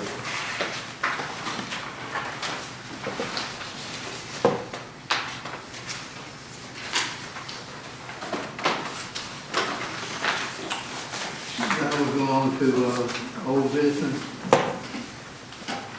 Deteriorating landline telephone service. Just, Mr. Chair, members of the board, this may be the last month I include this. I told you I might transition this off our agenda going forward. In January, no Verizon customer complaints, 3 from CenturyLink, and 2 were second requests. One is related to exposed wiring on the ground that's been there for a little while, and one that I mentioned to the board about previously, that we have received some assurances that it will be resolved. Heavy static, and then no internet on the CenturyLink service. Those both have been resolved. So I'm glad to report there's only 3 issues brought to our attention in January. 2 of them were resolved rather quickly, and one regarding, isn't a service complaint, but it's a pending service complaint if a wire is running on the ground. And it's a problem in a pasture, so that's all good news. Thank you. Of course, if we get 50 complaints, it'll be on your agenda. All right, review of legal matters. Christine. Well, Ms. Smith asked for this to be a standing item, and you discussed last month that it should really speak to current status and billing issues. I reached out to Mr. Mitchell ahead of the meeting, as well as Mr. Goff, and included in the board packet where the different cases stand. Brad one has discovery underway, and none of the cases have any court dates or dates of any kind right now. We're judging the law. Drag 2, discovery depositions being scheduled for March.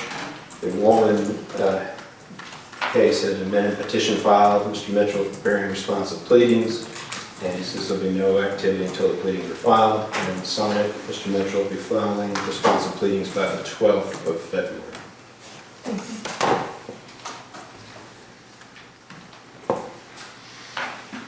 Anything else?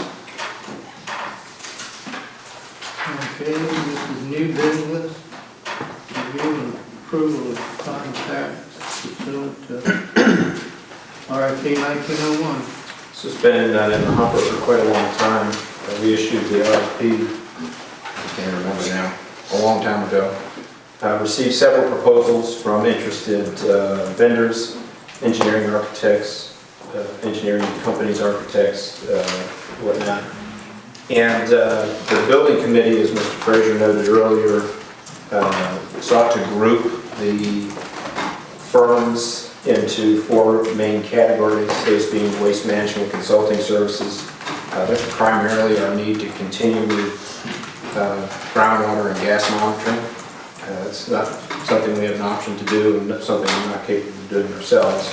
And then it would be available for other items like helping us solve the leachate, storage, and disposal issues, which we think we have some opportunity there. There's one firm that specializes in that, Joyce Engineering, who's since merged with LaBella Associates, who have worked with us for many years. They're the only firm that submitted that is a pure solid waste or waste management firm. And I've included a contract in the package that includes unit rates as well as defined scopes for groundwater, gas, and then it sketches out other services that may be appropriate. The expenses list and the tasks for groundwater and gas are very similar to what we've been paying over the last several years.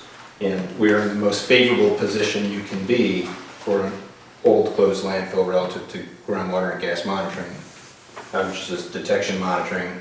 Nothing out of the ordinary is identified, and hopefully it'll stay that way.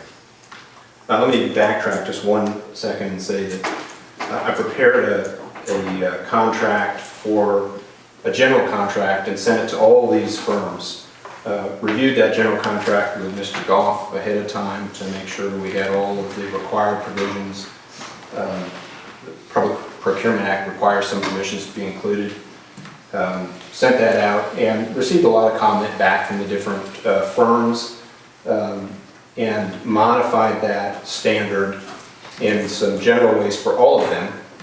And then each one had a few little words here and there that they didn't like or liked. Actually, a couple of them just accepted our general contract. I worked through each one of those contracts that is attached to this agenda item with Mr. Goff, and he's prepared to approve them as to form, if they're approved by the board, in the form that they're presented.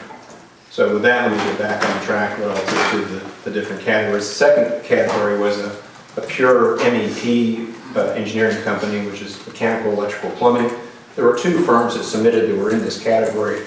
Simmons, Rock, Charlie, and Prince SRP has done some work for the county in the past at the schools and apparently did very well at that. They're one of the firms that accepted our terms completely, and so they're recommended to move forward. Then the other two categories are large projects, broad-based architectural engineering consulting, and small projects. For large projects, the firm Wiley Wilson, which is an engineering company out of Lynchburg that also does architecture, they're full service, so they wouldn't need subs. No sub markup or anything like that. An alternate in that category is PMA Architecture, which is out of Newport News and Alexandria. The alternates know that, all of them know that they may receive no work from us. But it's an opportunity for work. These contracts are good for 1 year, renewable for 4 additional years. It's 5 total years, which is allowed by the state procurement law. Then small projects, we have our local firm, Monroe & Crocker, as the primary, and an alternate out of Winchester Design Concepts. So I've worked through all the details of the contracts with all of these folks, and the way these will work is once a contract is fixed, which includes hourly rates by grade of employee, like principal, project manager, senior engineer, which are included in these contracts, then we will negotiate scope and fee based on the hourly rate, scope, and then how many hours it takes them for a particular team of people to get what we need done.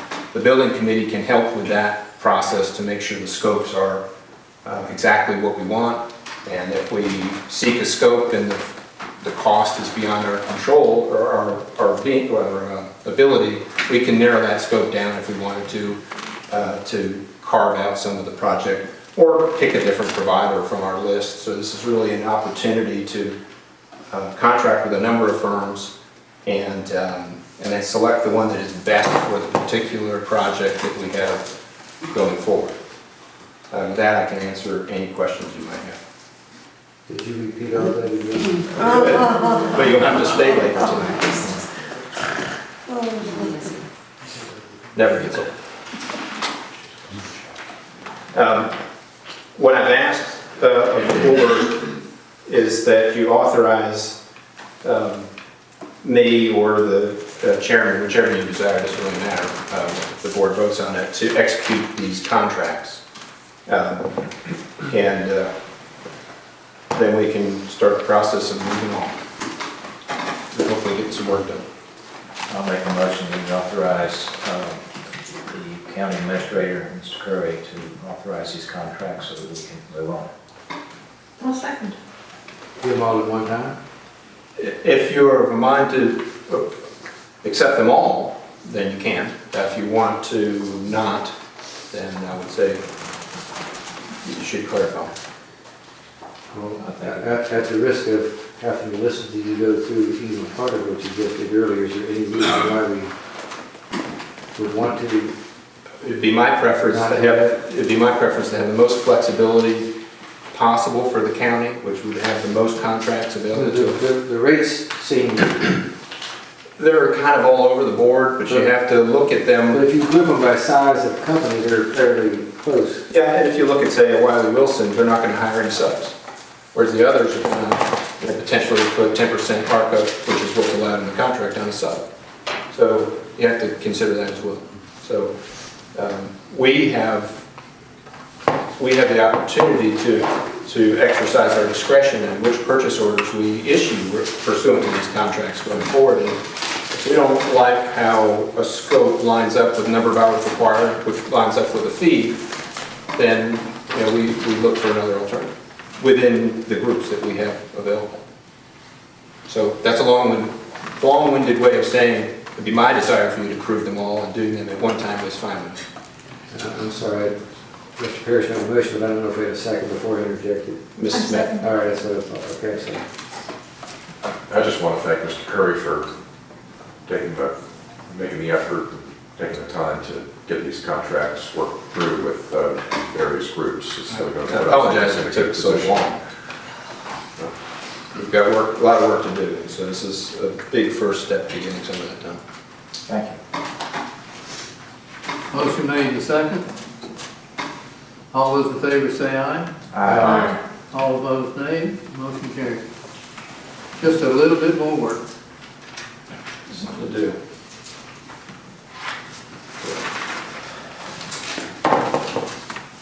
Next item. Review of BZA record of decision. As you heard earlier today in your public comment, several citizens were interested in the board's position on what happened at the BZA meeting on January 23rd, at which time they heard an appeal of the zoning administrator's determination relative to Williams Tree Service. In her determination, she essentially made three determinations. One was that the current Williams Tree Service special exception is a vested right pursuant to state code. Let me say that she did that in consultation with myself and the county clerk. One can debate whether that is the correct reading of law, and I would suggest the courts are there to hash that out. It is your staff and staff's opinion that it is a vested right.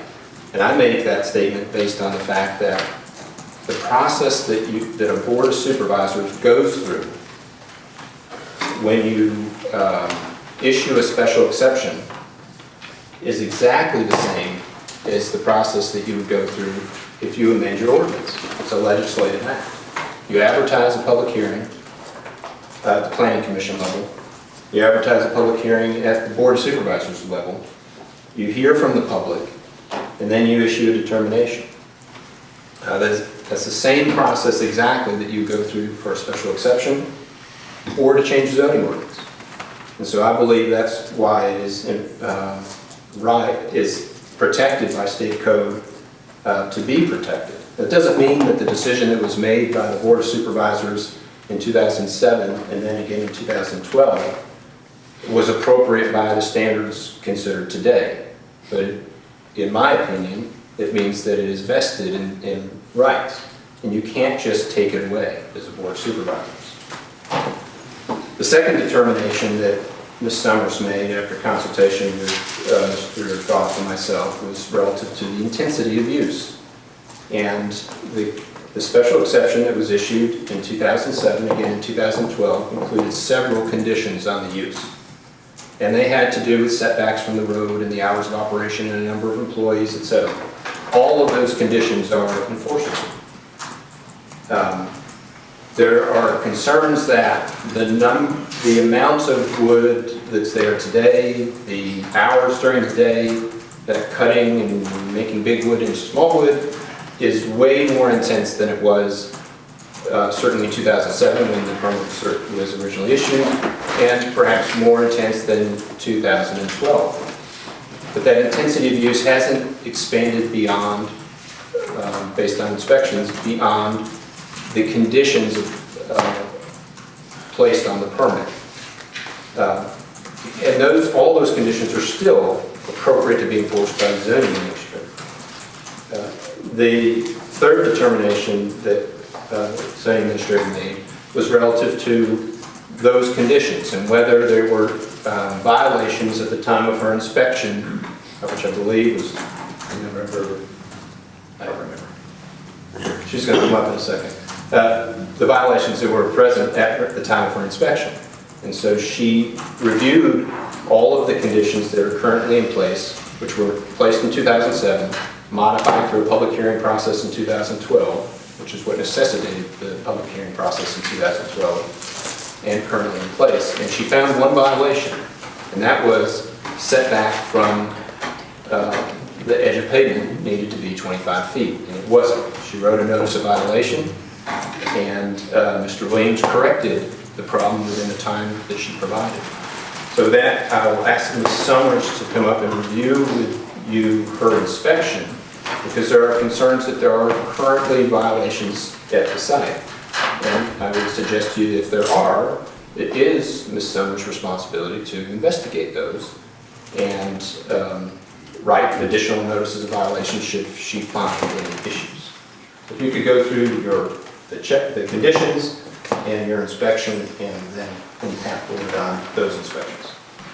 On September 20th, 2018, at 9:45 a.m., I did a site visit at Mr. Williams' property. He did accompany me on the site visit. Anything that I asked, he answered my questions. We went over the hours of operation. At the time, there were no other employees there at the site. We went through all of the materials that were being stored on the site. At that point, I noticed one of the conditions, the setbacks regarding the material storage was in violation of the front setback to the road, Benvenue Road. I looked at the equipment that was on site, the piles, the entrance, any other vehicles that were on site. And again, the only violation that I found was that the logs near Benvenue Road were stored too close. Before I went out to do the site visit, I went through the Williams file. I pulled the minutes from the Planning Commission as well as the Board of Supervisors from 2007 and 2012 when the permit was amended. Those conditions were amended. And that is what I based my checklist off of: the hours of operation, the material storage, equipment storage, employee parking in their vehicles, inoperable vehicles or any debris on the property, wood chips and mulching, the entrance that was approved by VDOT, if there was any burning taking place on the property, the pickup and drop off of employees, and then what vehicles were on the site. So I would just say that her inspection is a snapshot in time, and there are allegations by the neighbors that there are too many people working there, or that work happened when it was dark, and which may be beyond the time frame. And so Ms. Summers and I have discussed the fact that it would be appropriate for her to send communication to Mr. Williams reminding him of his conditions and that he can't have more than however many employees, and you can't work outside of these hours, and all the other conditions, and that she'll make spot visits. I want to be clear relative to revocation. I placed the printout of that ordinance at your spot. Your avenue through to the revocation section, 17061, is following a notice of violation with a time period before which the permit holder is to cure it, and the permit holder doesn't cure it.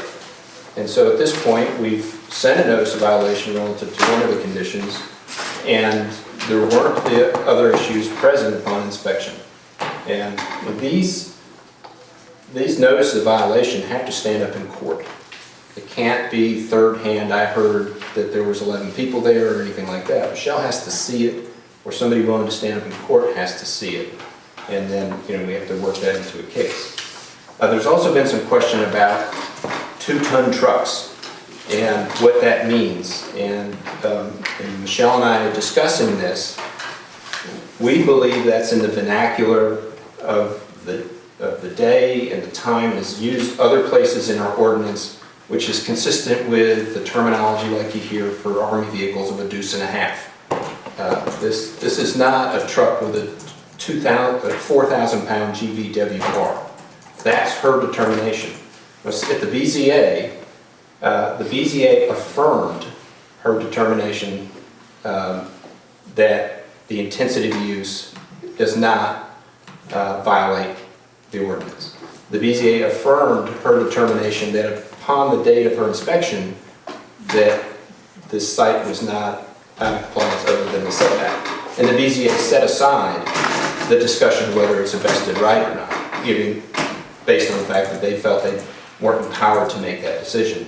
And I don't think that the Board of Supervisors is necessarily empowered to make that decision, because it's a matter of law. But Mr. Goff can speak to that, whether the only way to get to the bottom of that is the court or else. But I do know that if you revoke the permit without following your own ordinance relative to citing a violation and moving through, you will very likely find yourself on the end of a lawsuit from the the holder of the permit for capriciously revoking the permit.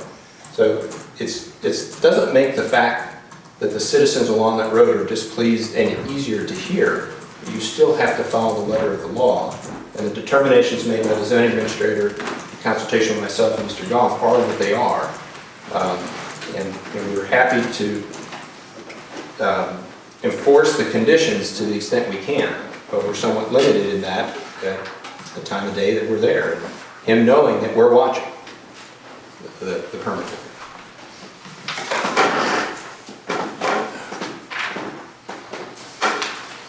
Would you want to address it, Mr. Bell? I think Mr. Curry's done a quite excellent job of explaining the county's position. The county's position was explained to the Board of Zoning Appeals.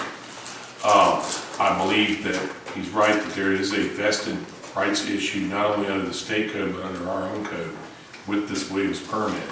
I do think that there's also a statute of repose that kind of prohibits litigation on this. And I think they're out of time. So they could appeal, they could get a writ for the circuit court to review the BZA's decision, or they can bring it before this board, which is what they're trying to do, to have you guys revoke it or modify it. Well, Mr. Curry's right. In order to revoke it, you can't just revoke it because now it's not politically popular. You've got to prove a case that there was a violation or non-conformance with the original conditions that were set. In my opinion, humbly, that is what they would have to prove. Right now, we don't have any evidence other than just what the neighbors are complaining about right now as to employee violations. I believe one thing was claimed, and hours of operation.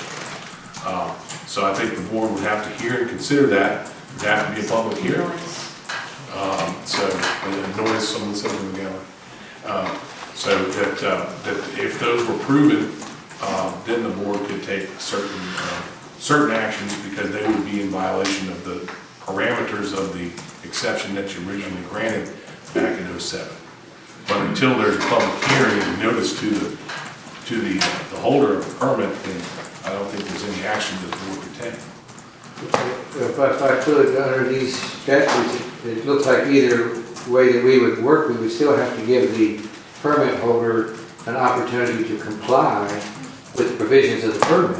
Yeah, and I mean, as a practical matter, what does that mean? That's another thing that Mr. Curry and I have really fully fleshed out. Okay, hours of operation are, whatever they are, 6 a.m. to 5 p.m. or something, and he proved a violation that the last guy left the gate at 5:01 p.m. How do you tell him what do you do with that? Comply. Don't let them leave. Make them leave a little early. So it just depends on the strength of the evidence there too. But due process, we would have to give the permit holder time to become compliant before you would go down any further down any revocation route. I would think so. And we've not done that. No, other than the 25 foot. No, I did send a violation letter for the logs being stored too close to Benveny Road, and then he did push them back. So that's been resolved. So then that became compliant. yeah. If we can send a letter saying that we've heard that you have too many people and that you have operated in the past at hours that are outside your permit. But that's not the same thing as the zoning administrator witnessing those things. And so him knowing that the zoning administrator will zealously pursue those conditions is appropriate, and we can do that in written form. But we believe he's protected under the conditions of his existing permit, and the neighbor's lawyer has a very rational position as to why he thinks they're not vested. But those are matters for a judge to sort out. Mr. Goff, maybe Mr. Curry, with respect to that whole issue of a vested right, my understanding is this thing gets decided either here by the board, or it goes to they can go to the circuit court. And if they, and this is a hypothetical, if they get a decision by the circuit court that it is not a vested right or a vested use, so could they then, could they then come back and open the discussion for revocation? Well, this is where a term that you've heard before could potentially come in. A judge could say, as their lawyer pointed out, it's void ab initio. It's like it never happened. The permit was never issued in the first place because it was done in some way that wasn't appropriate. And we don't believe that that is the fact of law. But we all know that fact of law is determined by judges. And your staff believes that it is vested. And so is the BZA. And so the BZA sidestepped that discussion. Okay. And they said that they're not an appropriate body to determine that. And I don't know, I don't know that the board can determine, the Board of Supervisors can determine that, or I suppose you can. That's my question. But then the courts determine that. Well, certainly the courts could, I think. But if you determine that it was not vested and you just remove the permit, then the permit holder would have cause. Well, either way that we would call that coin, it could be challenged in court. Okay, absolutely. Either way. So it really doesn't matter what we call it. Agreed. As far as that goes, it could be challenged in court. Right. Because we're not the arbiter, we're not the finals. That's my understanding. One way or the other, you as the deciding body originally, you're in the middle, you're the meat in between the bread. So, but if they got a decision, if the neighbors got a decision that was favorable to their argument about whether this was a vested use or whether past boards overstepped did do it properly, which we think they did, they would be able to come back and make the request for revocation. That likely wouldn't be needed. If the court said it was void ab initio, the permit doesn't exist, there's no permit, Mr. Williams would have to cease, we would issue him a notice of violation if he didn't, because he has no permit. Okay. Just out of curiosity, Mr. Ralph, this is a agriculture by right area, and I mean, a lot of people out there sawing firewood. What would change about that? I mean, what's to stop anybody from just bringing in a bunch of logs and making firewood and selling it? Because a lot of people do it. I'm just wondering. You know, off the top of my head, I think that I can't think of any provision in the state law, and I can't think of anything in the county code that says you can't have a wood chuck operation. Right. And there's no kind of limitation on. So I wasn't on the board when this happened, but I'm just guessing, I mean, I'm just wondering why Mr. Williams came in to ask for a special exception permit to begin with. Is this because it was a different operation at that time, not just firewood? That's what all the trucks were. That was for the trucks and stuff, and now he's moved them. That was prior to the ECAL closing, as I recall. Right. And him taking over the ECAL thing. He moved all his trucks out on 211 in Benvenue. Yeah. And then, I correct me if I'm wrong historically, but I think that's the timeline. Well, what I'm wondering is if we just arbitrarily, took this permit away, he would, by right, be able to do what he's doing anyway.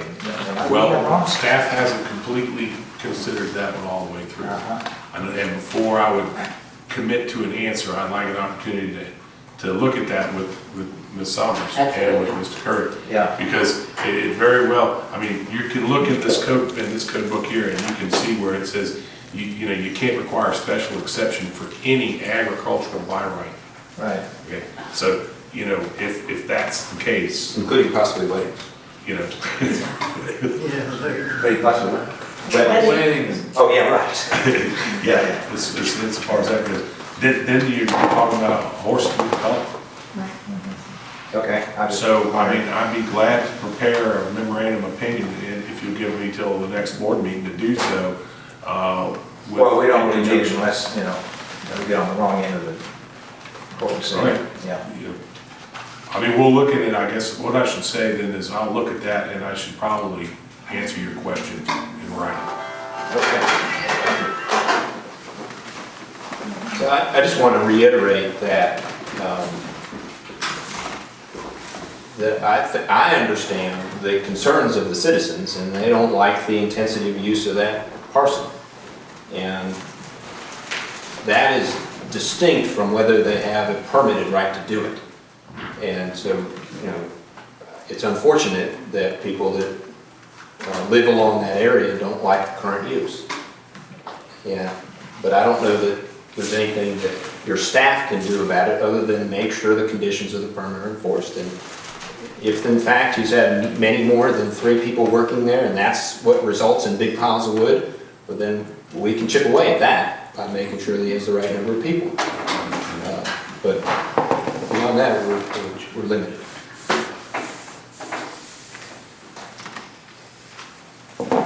Unmounted.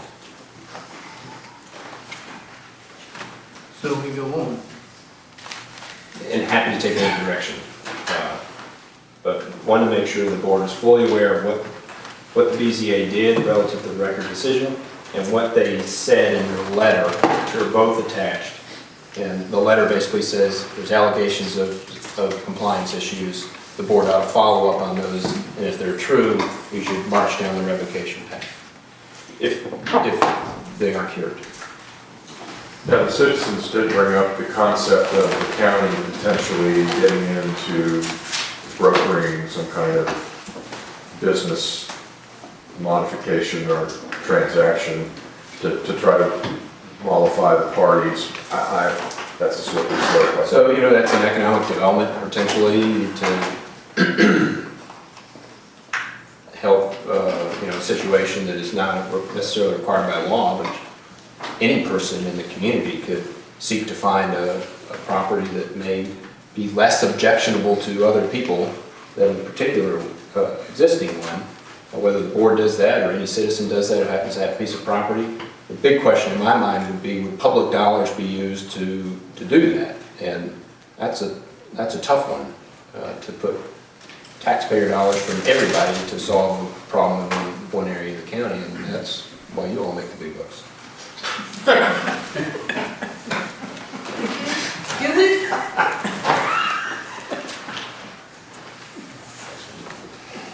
We didn't tell you about that, Christine. I feel very left out.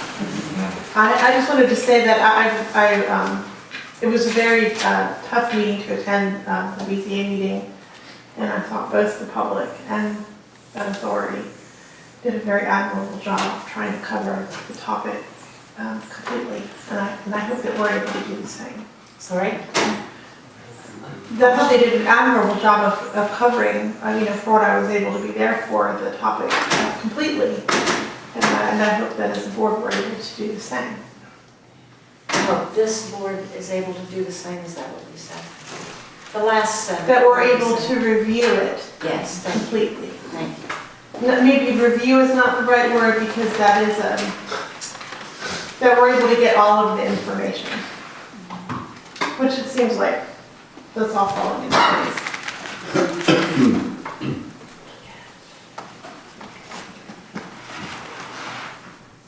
You're up next.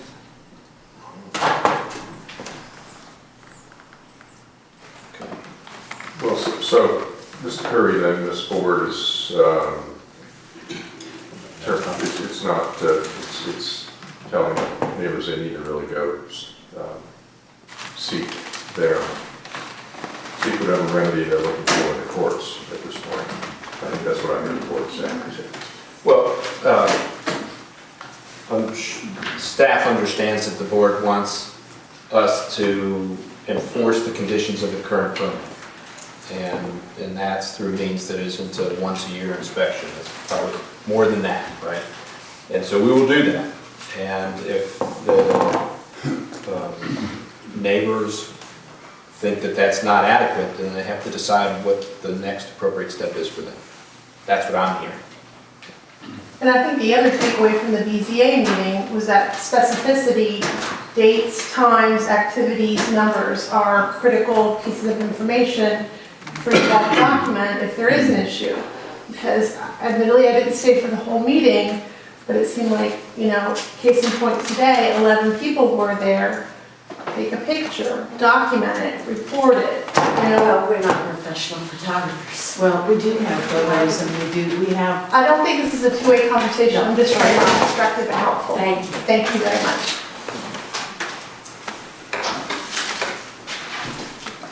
So, unless there's anything else, I can move on to the next item.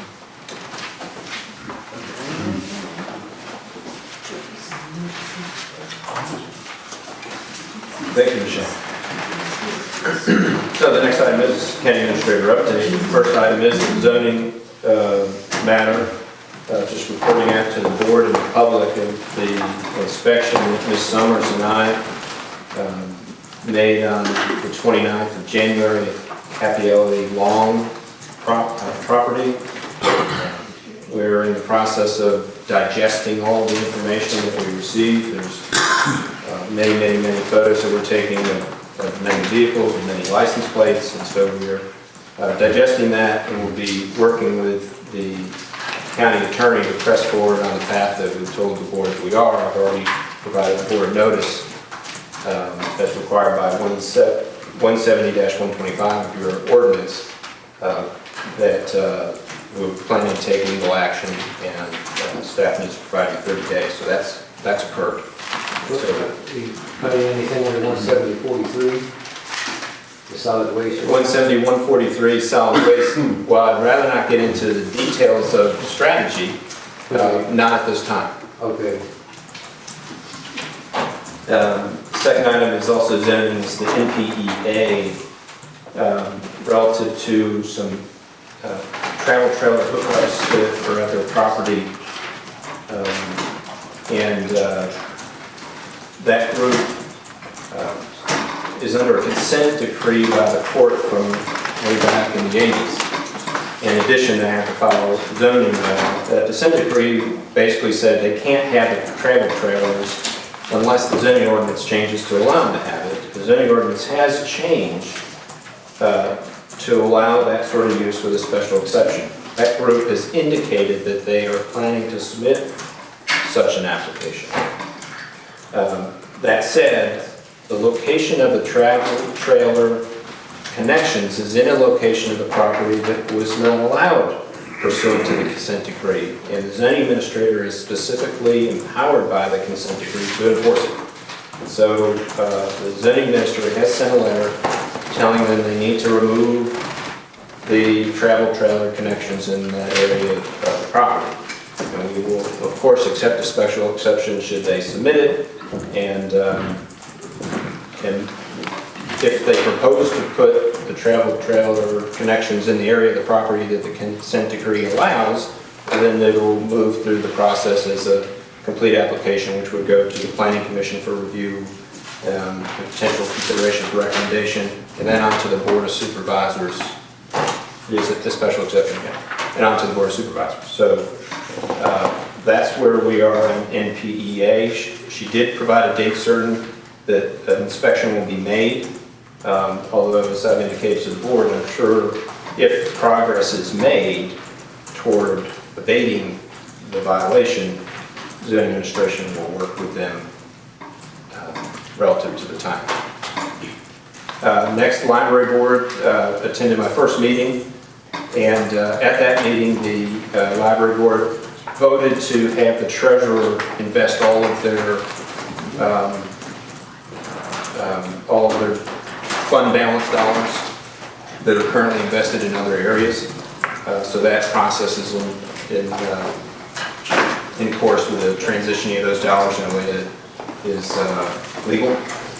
So they have it timely, and so there aren't fees or anything like that. Relative to the woody debris brush pile at Amosville, Green Waste Recyclers started mobilizing last week. On Friday, I'm not sure if all of their equipment is on site and they've started grinding yet, but it's going to be a long duration project to get all that material taken care of. They are grinding and hauling off everything that will be ground in the tow ring. So that started. Already heard that the inmates are providing work at the park, which is actually went out there this weekend, and they did a great job on what they did and made a lot lot of headway compared to what us regular old volunteers can muster. So their tools and equipment and strength in number has been very helpful. Reminder, as I noted earlier, the comprehensive plan public hearing at the Planning Commission will be February 20th, 7 o'clock in this building. The county website will be updated this week with the proposed amended document.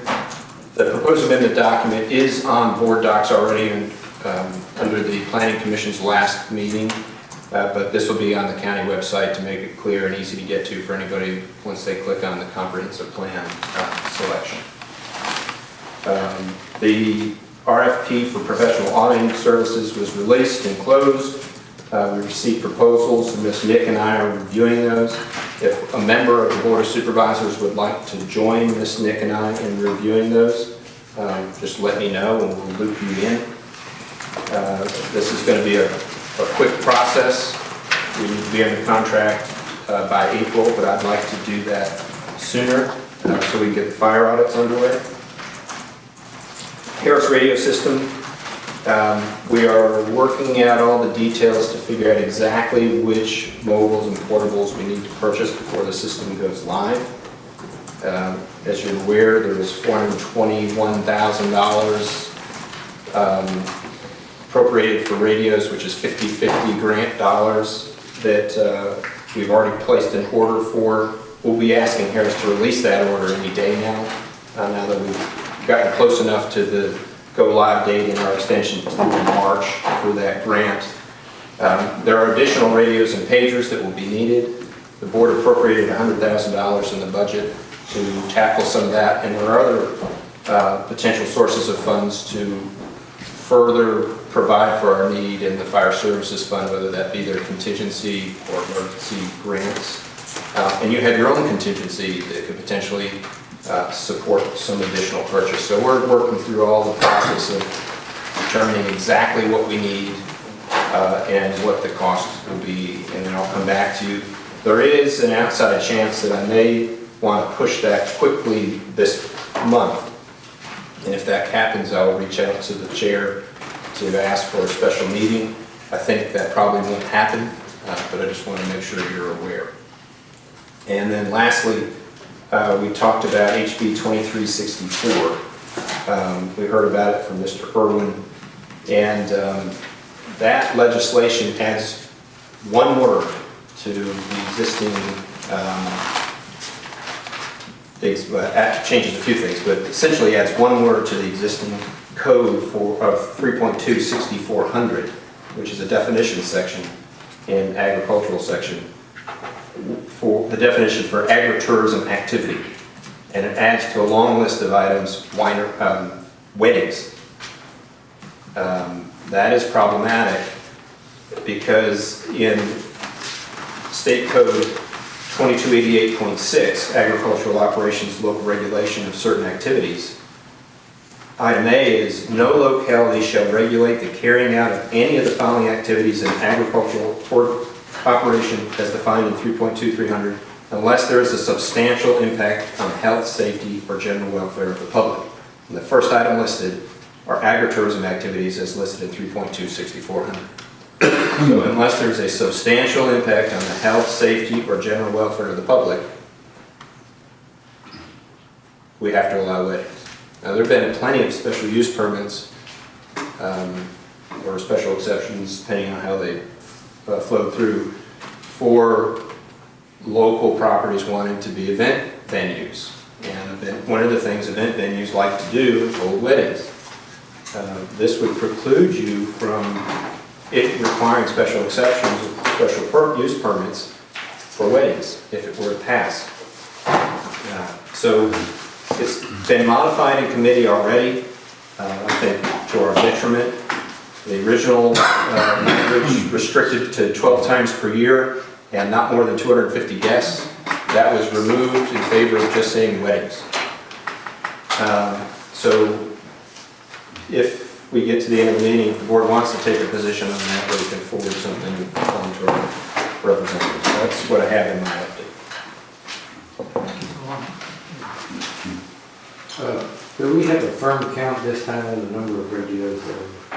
So what Kevin and I are doing is we're using the latest survey of OEM survey that lists active participants from the different companies. So not anybody on the roster, but who's active. And that really goes to how many pagers we need.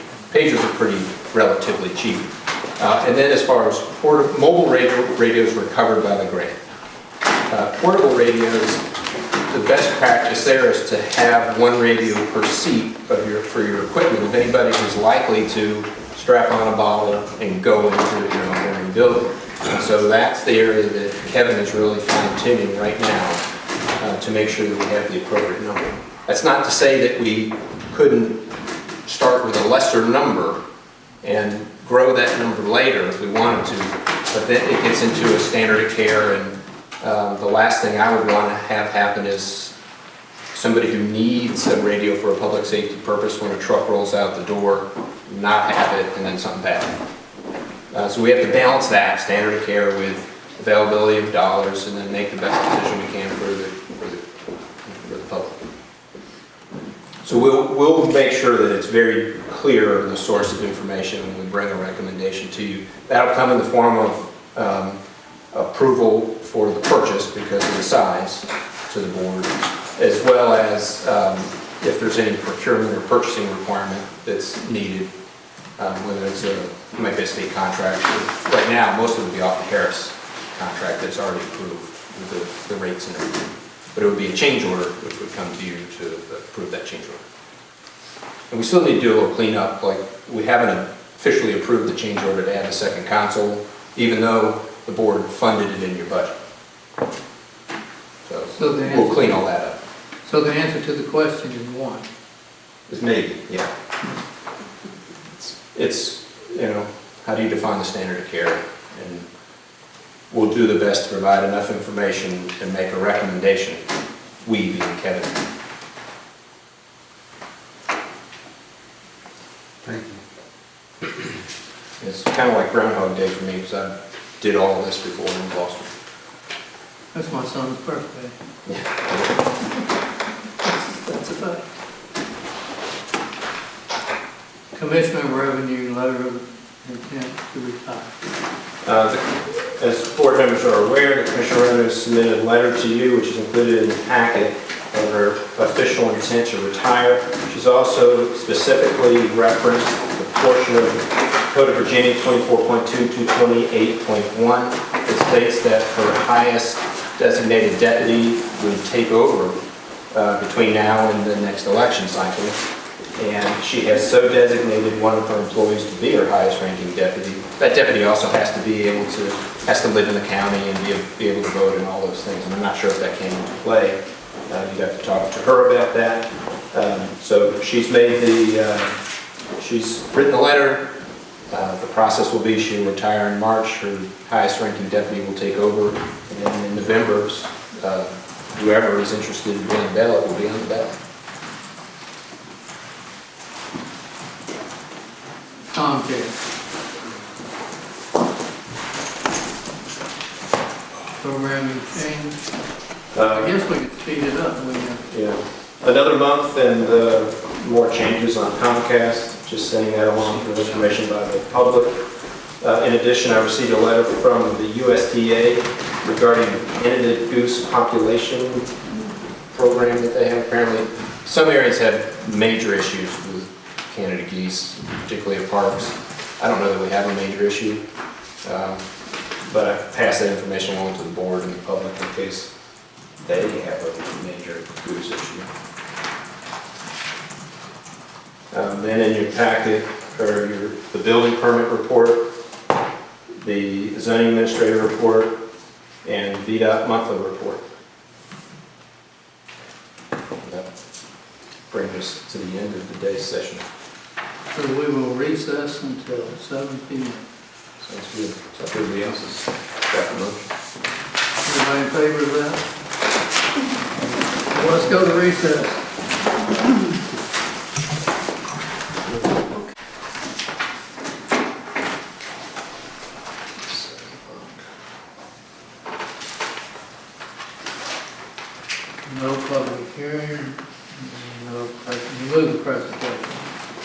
Public comment. Anyone wishing or desiring to speak, please raise your hand and recognize. Stand and give us your name and district, and direct your comments to the board. Okay. Right. Want me up there or just from here? You'll be okay. All right. And one of my shortcomings is I have a loud voice, so people can usually hear me without a problem. I am Fred Catlin. I am a resident of the town of Washington, which means I'm in the Hampton District. But I speak to you as a county citizen. I was involved as the principal author, I guess, of the most recent comprehensive plan that was done by the town in 2017. One of the things that we tried to do when we wrote the town's comprehensive plan is to have it mesh and complement the county's comprehensive plan at the time. One of the focuses of the county comprehensive plan was to concentrate population in the 3 villages. And I thought that was a good idea from a planning perspective. And it's also a great idea as a resident of the county. But the benefit of doing that is it creates a sense of concentration and allows for the rural nature to stay within the county. You're going to have growth if you concentrate that growth in the communities and the 3 villages. It makes it a stronger communities for them, but more importantly, it allows the beautiful rural nature of Rappahannock County to sustain itself. My concern with the post office recently talking about moving out of the town is that you're going to do a dispersal of this concentration. And you're going to have a spreading of elements that we're, as community, as part of the county, that we're trying to concentrate into the 3 villages, moving out of the 3 villages. And it's going to lead to more dispersal. There's already been obviously some dispersal over the last 10 to 20 years, but we'd like to see it stop. We'd like to have the post office stay in the community, because if the post office goes, there is a likelihood that the Postal Service will move the Sperryville post office out of Sperryville and concentrate it into the location on Route 211. And that is a concern for all of us as members of the county. Not only to the residents of Sperryville, but again, it is destroying that concept of trying to concentrate growth within the communities, within the 3 villages. And allowing us to retain the rural nature of the county. It leads to sprawl. I am a native of Albemarle County, and I have seen Route 29, and I have a business in Charlottesville, and I prefer to live here because of the sense of community in the villages, but also the rural nature. And I hate to see what happened in Rappahannock County, what happened in Albemarle County happened in Rappahannock County. So I urge you and I urge all the citizens of the county to write the members of the Postal Service who were listed in the Rappahannock News article and the letter to the editor to express concerns about the movement of the post office to Route 211. I think there are dangers in terms of the location that they've chosen. I think it adds to sprawl. And I think it adds to a dispersal of assets around the county, leading to less ruralification and more of a suburbanization of the county. So, thank you for your time. Thank you.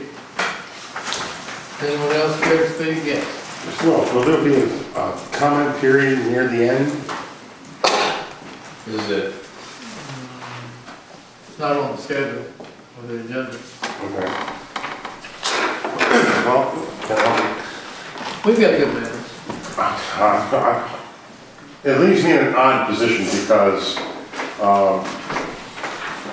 what I want to speak to hasn't happened yet, and it won't happen until the end of the agenda. So my comments would be putting the cart before the horse, as it were. That's why I asked. this is your opportunity to inform the board of your position on anything else that's coming up tonight. Well, I'm not 100% sure if it is coming up tonight. That's why I can't comment on something that's not going to happen. Well, since we don't have 100 people in here, we'll go ahead and I'll let you do it. If it's not on the agenda, it's not gonna happen. Well, it's on the agenda, I believe, is Ms. Somers is going to put a, something about zoning and the current state of things. Or 2 o'clock. I'm sorry? 2 o'clock. Well, it's also on here, but it's going to be,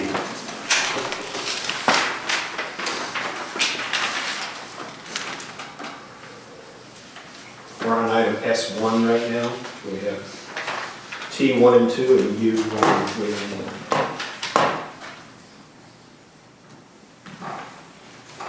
so it went at 2 o'clock. That was not about your site. It was about Benvenue, well, Michelle was here. Well, then I'll just say like these in general. Apparently there has been,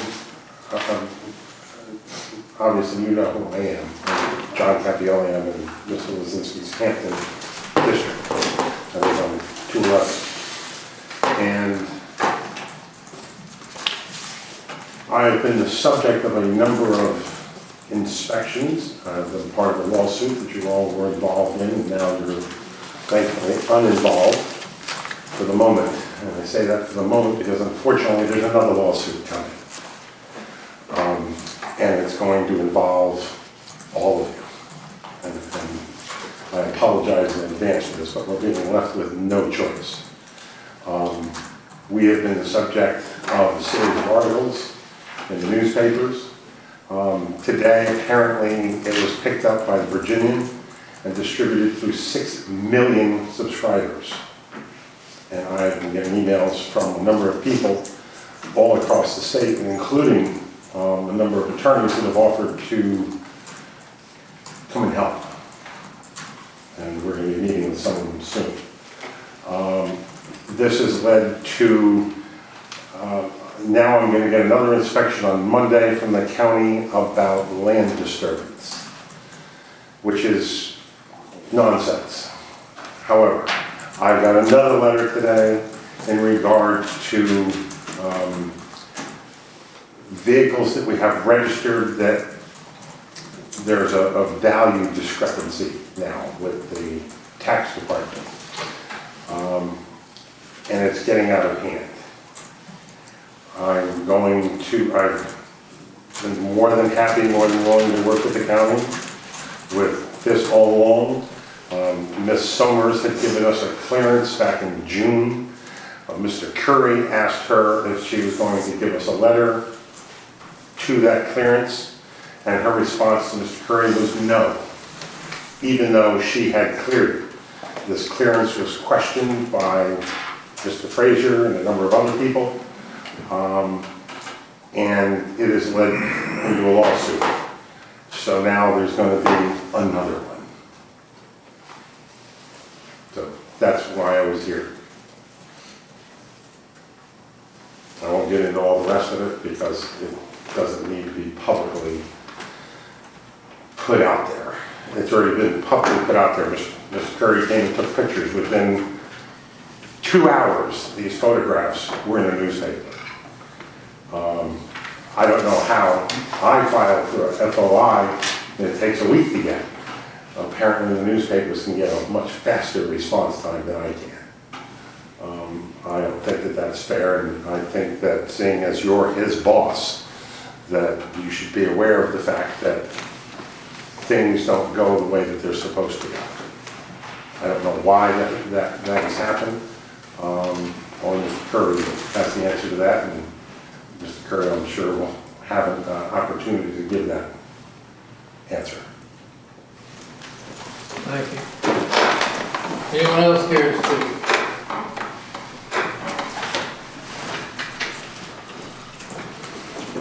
I'm gonna try to be a little higher now. Right. I'm here, first page Glenny, Jackson District, and I want to give my support and RCCE support for SB 1430 and 1431. I also want to say, even though it's taken out the meat of 1430, still want to support those two bills going through. Also want to state, this is not without RCCE, our objection to 2364. Okay? That's the wedding venue case. Okay, thank you.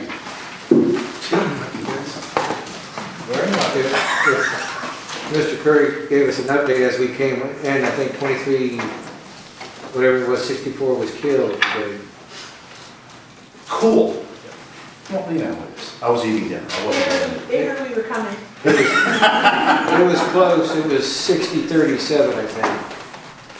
Okay, It was good. close. All right.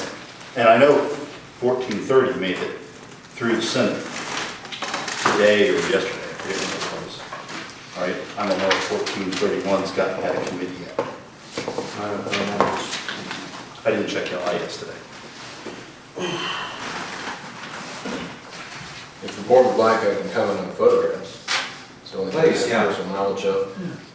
There were 2 FOIA requests for the photographs. One was Mr. Connick, one was Mr. Jackson. They happened days afterwards. If there were photos published in the newspaper hours after, it came from somewhere else. Could have been Mr. Connick, he was there. Could have been Mr. McCasm, I don't know. I doubt he would give them to the other paper. They weren't my photos, and you could dig into the EXIF information and find out they didn't come from my camera. Thank you.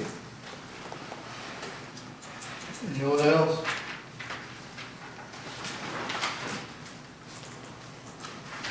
Declare the public comment closed. Regional hazard mitigation. I didn't know Mr. Maloney was going to join us again tonight. I thank him for doing that. As the board is aware, at your last meeting, the Regional Hazard Mitigation Plan was placed on your agenda for consideration and approval, and there was some concern that there wasn't enough time to review the rather long report, so it was held over to this meeting. It is on your agenda again, and Mr. Maloney is here, could answer any questions you might have. I can give a try as well. If you do believe it's appropriate to approve it, just largely to be able to enable us access to federal grants, there is a resolution provided in the packet through which you would approve the hazard mitigation plan. And maybe Mr. Maloney, you could tell us where the region is in improving. Sure, sorry about that. Patrick Monty, Rappahannock County. To date, the Regional Commission has adopted the plan. Culpeper County put it through committee, and their full board will consider it tomorrow morning. Town of Orange and Orange County are the other two, and that will be later this month. The other 7 participating jurisdictions have adopted the plan. I did follow up with Kevin Williams after our last meeting, just to make sure that everything that he needed to move forward with the grants was included in the current version. And he was very pleased and felt like he had everything he needed to move forward. So I don't have any reservations about this that I had last time.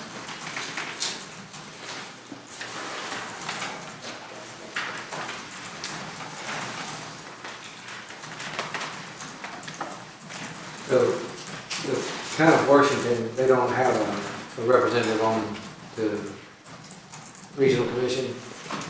Well, currently their representative is a vacant position. The former mayor, Mayor Sullivan, had been appointed. For this process, for the hazard mitigation plan, the town doesn't participate as a separate jurisdiction. So they would fall under our plan? They The county plans are part of the county plan? Yes, sir. Okay.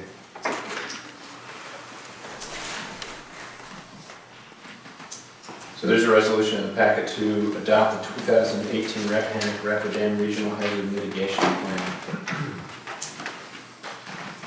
If there's no further discussion, I would move that we adopt it as included in the packet. I'll second. Motion made and second. All those in favor say aye. Roll call, please. Oh, roll call. Mr. Frazier. Aye. Mr. Lorenzi. Aye. Mr. Parrish. Aye. Ms. Smith. Aye. And I also. Thank you. Thank you, Patrick. Thank you.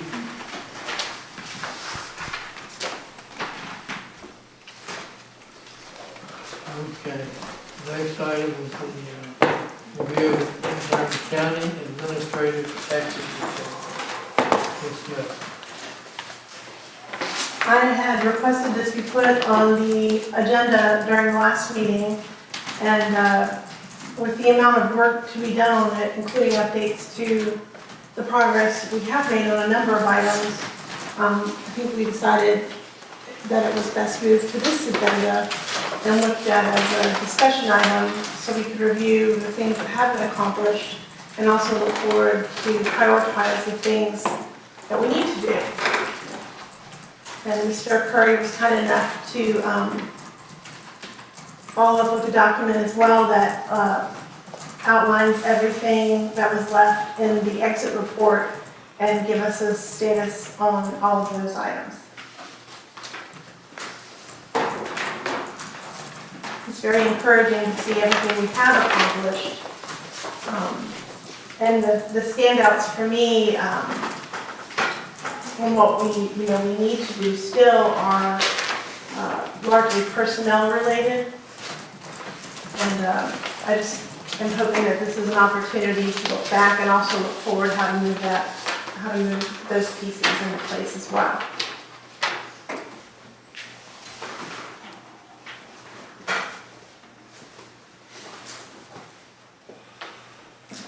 So I can walk through this. You can take it and absorb the information, and we can talk about it in detail later. I envision that through the board process, we can identify certain items, numbered items, and identify they can be removed from the table. And then retain others, and as time passes, the table should dwindle down to no rows left as the board sees progress on the different items. But I stand ready to provide as much detail or little detail or as much time as the board would like.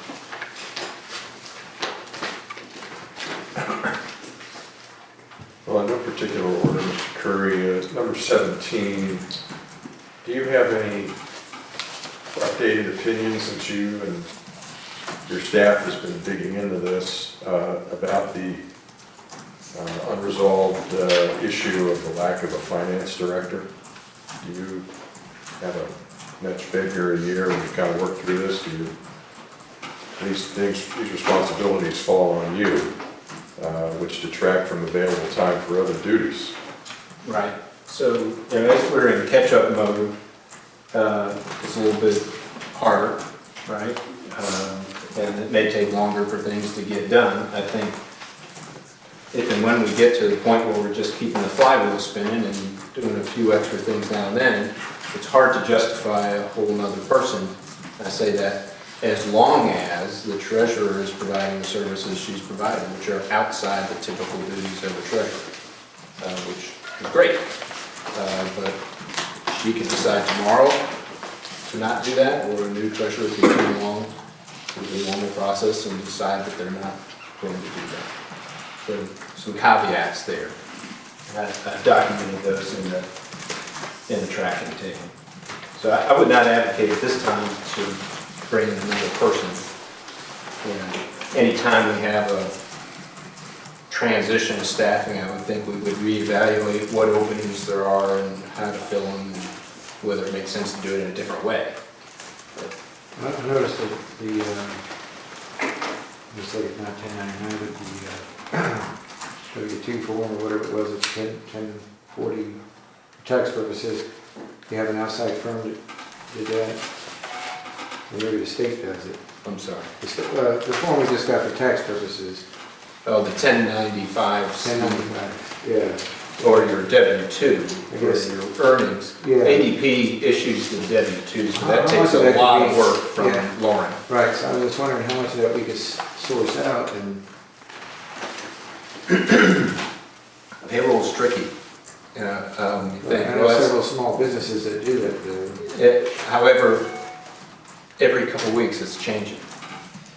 You know, you get people coming and going in the sheriff's office or social services or somebody's had a qualifying change in their home situation, in their health insurance changes. And it just needs constant attention to keep that internal, I think, is a necessity.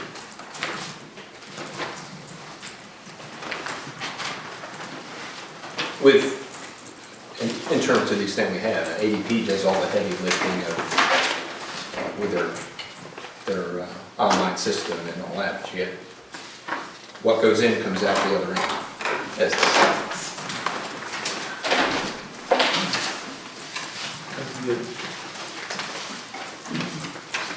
Mr. Curry, you had a question in our last meeting about the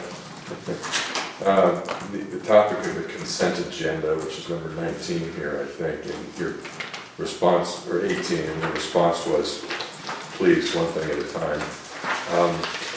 You think we're getting close to the Rules Committee actually looking at this? And by close, I mean in the next few months or by the end of the calendar year? If I were smart, I'd refer that to the Rules Committee, but I believe they intend to finish their work on the Code of Conduct and then move on to that topic. That, I think that's what the board asked them to do. Okay. Thank you.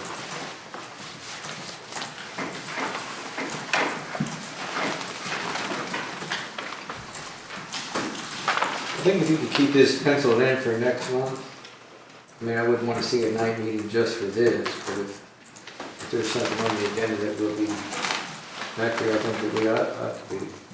I think it's a good, reference document that, of course, if decisions are going to be made as to whether something comes on, off, or is added or changed, that should be done by the board in a called meeting. But every one of these items could benefit from input from board members directly to me. If you had thoughts about it, that helps me know where you are as board members. And then as I begin to hear things, I'll get an understanding of where the board is as a majority, and I can maybe shape some things going forward so that when it gets to the board, I'm close to where you want to be. Now, there's about 10 of these items, starting at number 31, going through about 38, that are specifically for personnel matters. And so I wonder if it's not a good idea to sort of review those all at once so that it's all consistent. Or if it's something that, a lot of these things are one-off changes, like reaching out to other committees about their start times, so it's, more consistent messaging and expectations. But something like personnel that it's sort of a review of and there's no employee handbook, as I understand it, right? There may have been one at one point in time, but nothing that I would call it. That maybe a cumulative or a comprehensive approach might be appropriate. Well, and that's something that would be important for me to know as we're developing personnel policy, basically employee handbook, which is draft right now. How does the board envision yourselves being involved in that? Is it at the end of the pipe to review a finished product? Is it midstream to shape a draft? Staff wants to make it easiest for you. We'd just like to lay a perfect document on your lap and let you read it and say, yeah, that's what we want. But we may not completely know what you want. So I need input from the board on those things. And as soon as we polish the draft a little bit more, it can be made available. to the board for review. I don't know if you want to do that in a meeting or just have it made available to you.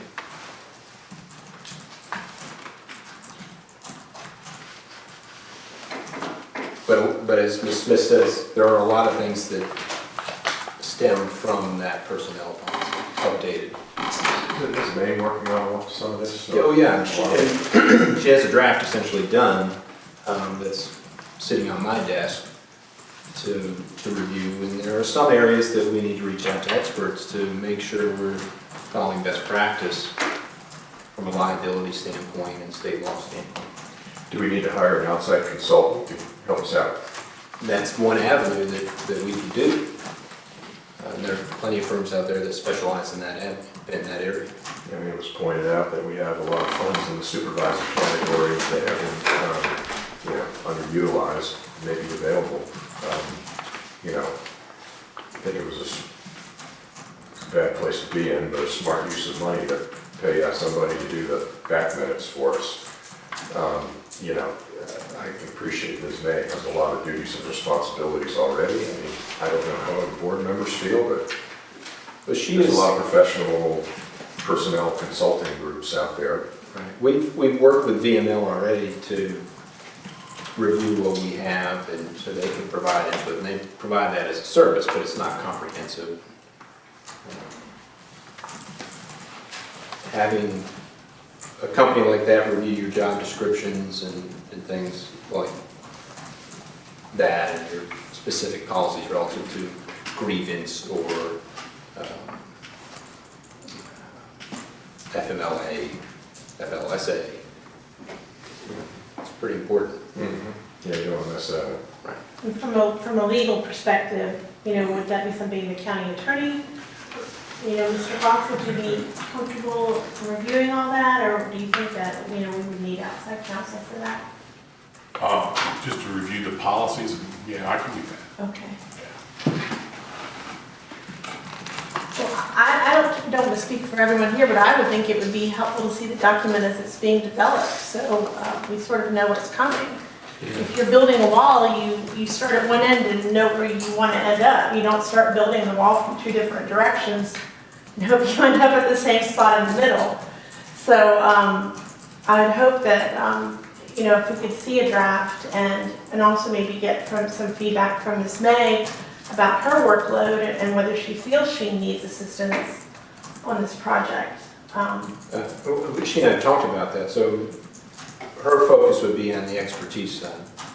We're, at this point, many of the items are done to a draft state where they need that extra push and polish to be completed, whether that happens in-house through county attorney and we, folks scour the world for all the information that's out there, or allow some third party to do that. And I guess a couple different options. I guess we have $60,000 in our contingency fund still, roughly. So that might be a good use of that money to get the work done. Yeah, just depending on what needs to get done, and who could do it. I imagine we would have to go through that whole bidding process and everything. But it depends on the dollar value. Yeah. And not all of I'm that. not opposed to. And not all of that money, a portion of that money to get that piece in place. Yeah, I hope it would be done. If we can avoid spending the money, that'd be better.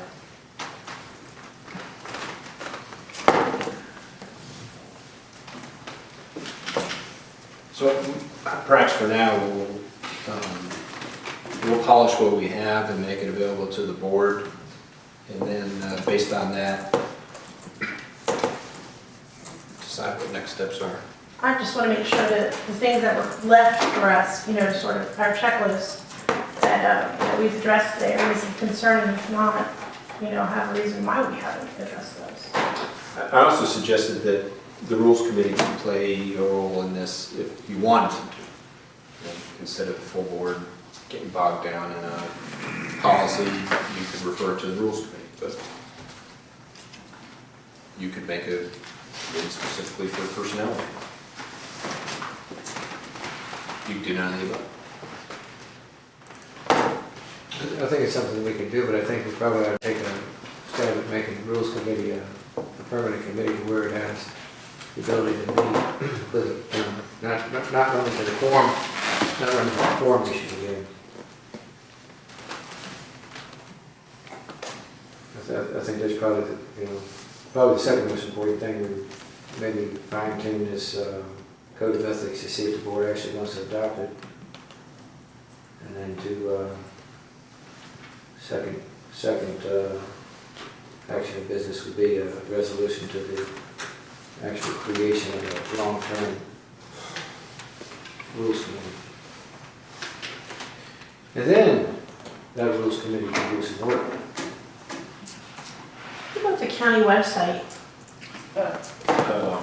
It's in desperate need of being replaced.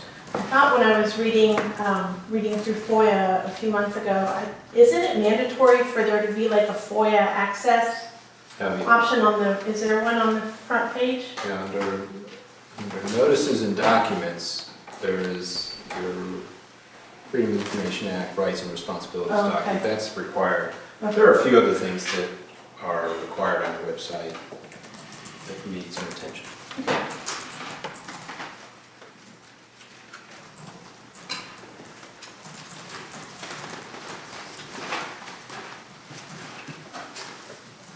I met with the vendor to look at options over the summer, but that's on the back burner.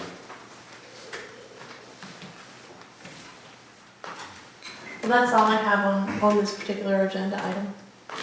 But I would like for it to be on the agenda next month as well in the evening session if possible. Yeah, I think that would give us time to sit down and work through this and maybe have comments of our own in these side tabs.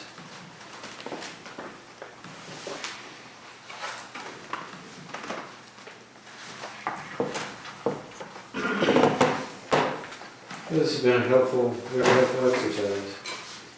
Yeah, thanks for putting that spreadsheet together, Mr. Curry. Thank you very much. Yep.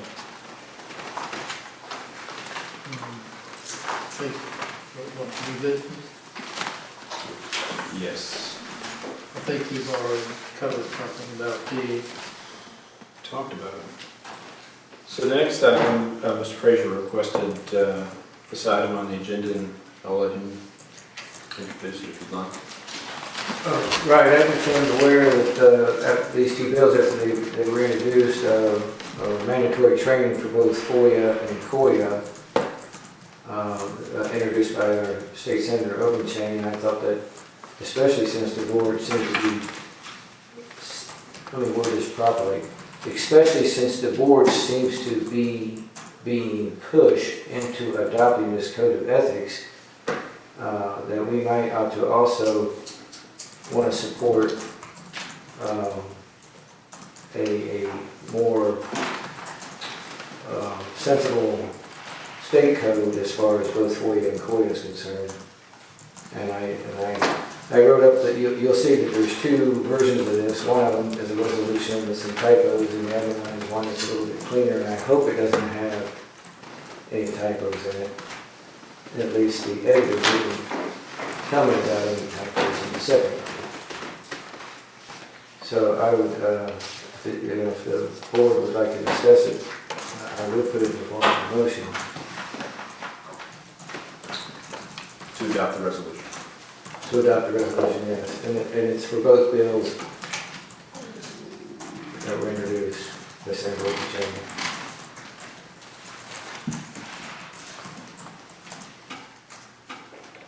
Doesn't these bills have some add-ons that aren't very attractive?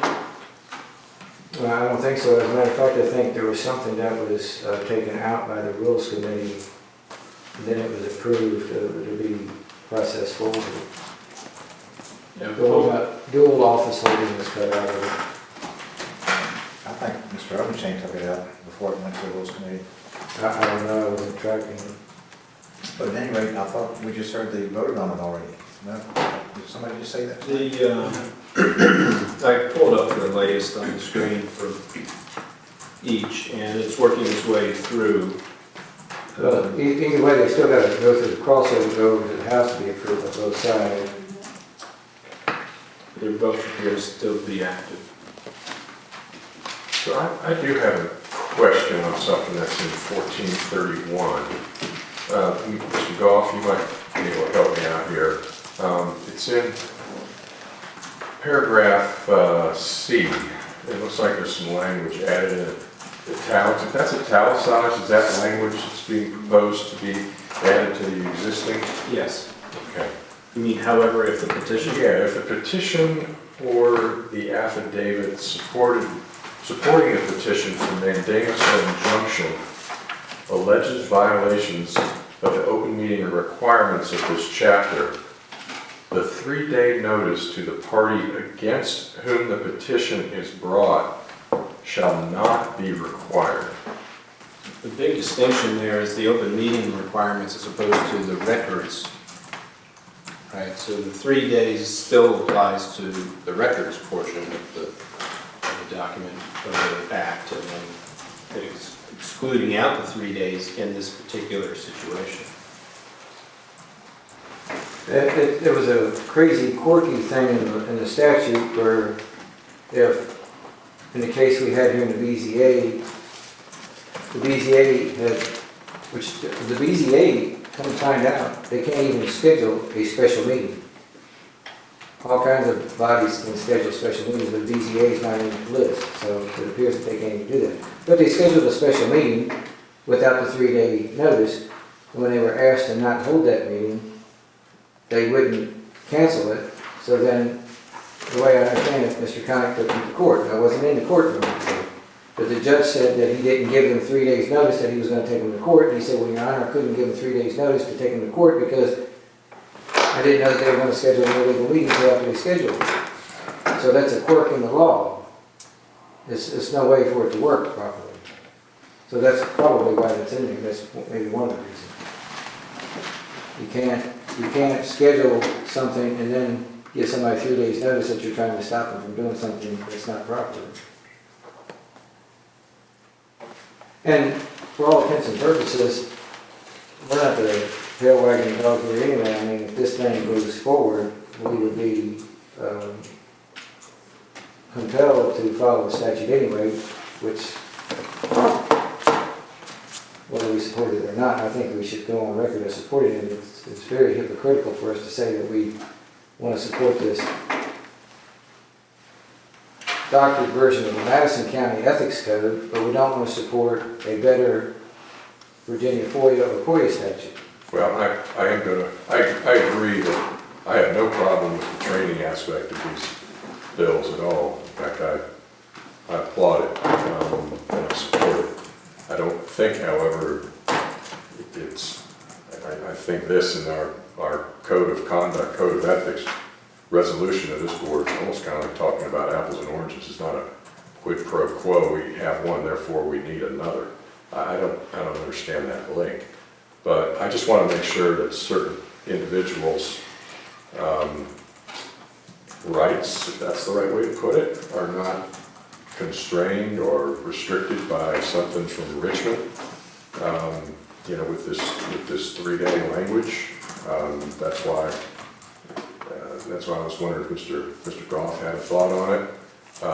If not, it's not prohibiting somebody or restricting somebody's rights here, probably can be convinced it's okay. Actually, it actually opens up rights that didn't exist prior. Well, if it does that, then I'm even all more for it. But the way it read, it just looked like... It's like I said, there was no way for anybody, if you take personalities out of the law, of what happened and transpired back at that time, there was no way for somebody to give 3 days notice that they were going to file a suit to stop an improper action until they knew the action was going to be scheduled and it was improper. So the 3-day notice shall not be required. That's right.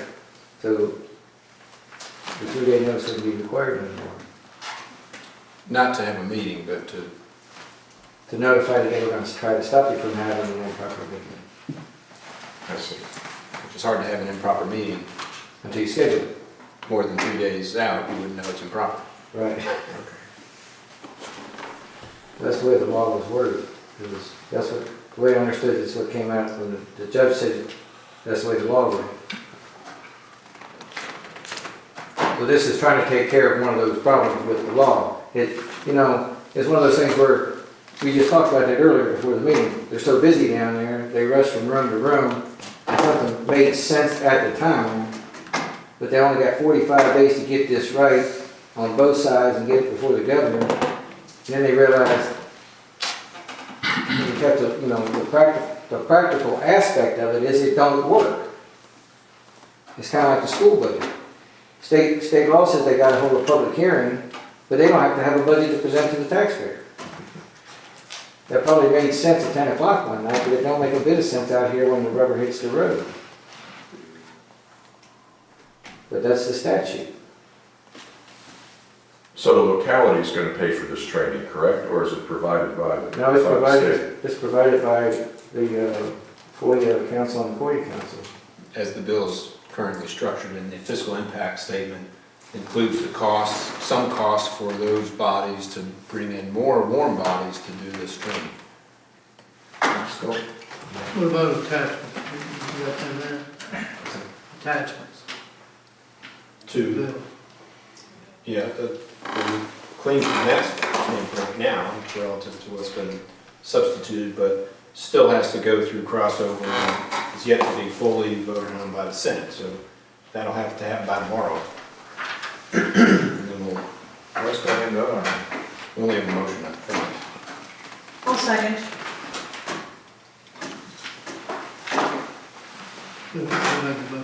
Yeah, I'll make a motion. No, Mr. Frazier made a motion, Okay. Mr. Smith seconded. No. Okay. It's a resolution, so it would be a roll call vote. Mr. Frazier. Aye. Mr. Lozinski. Aye. Mr. Parrish. Aye. Ms. Smith. Aye. And I myself.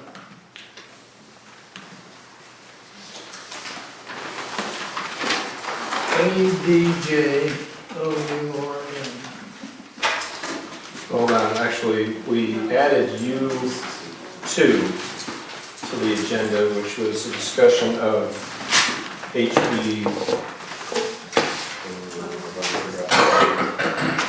HB 2364. HB 2364, which I've told board members on the way in was defeated today in the House. So,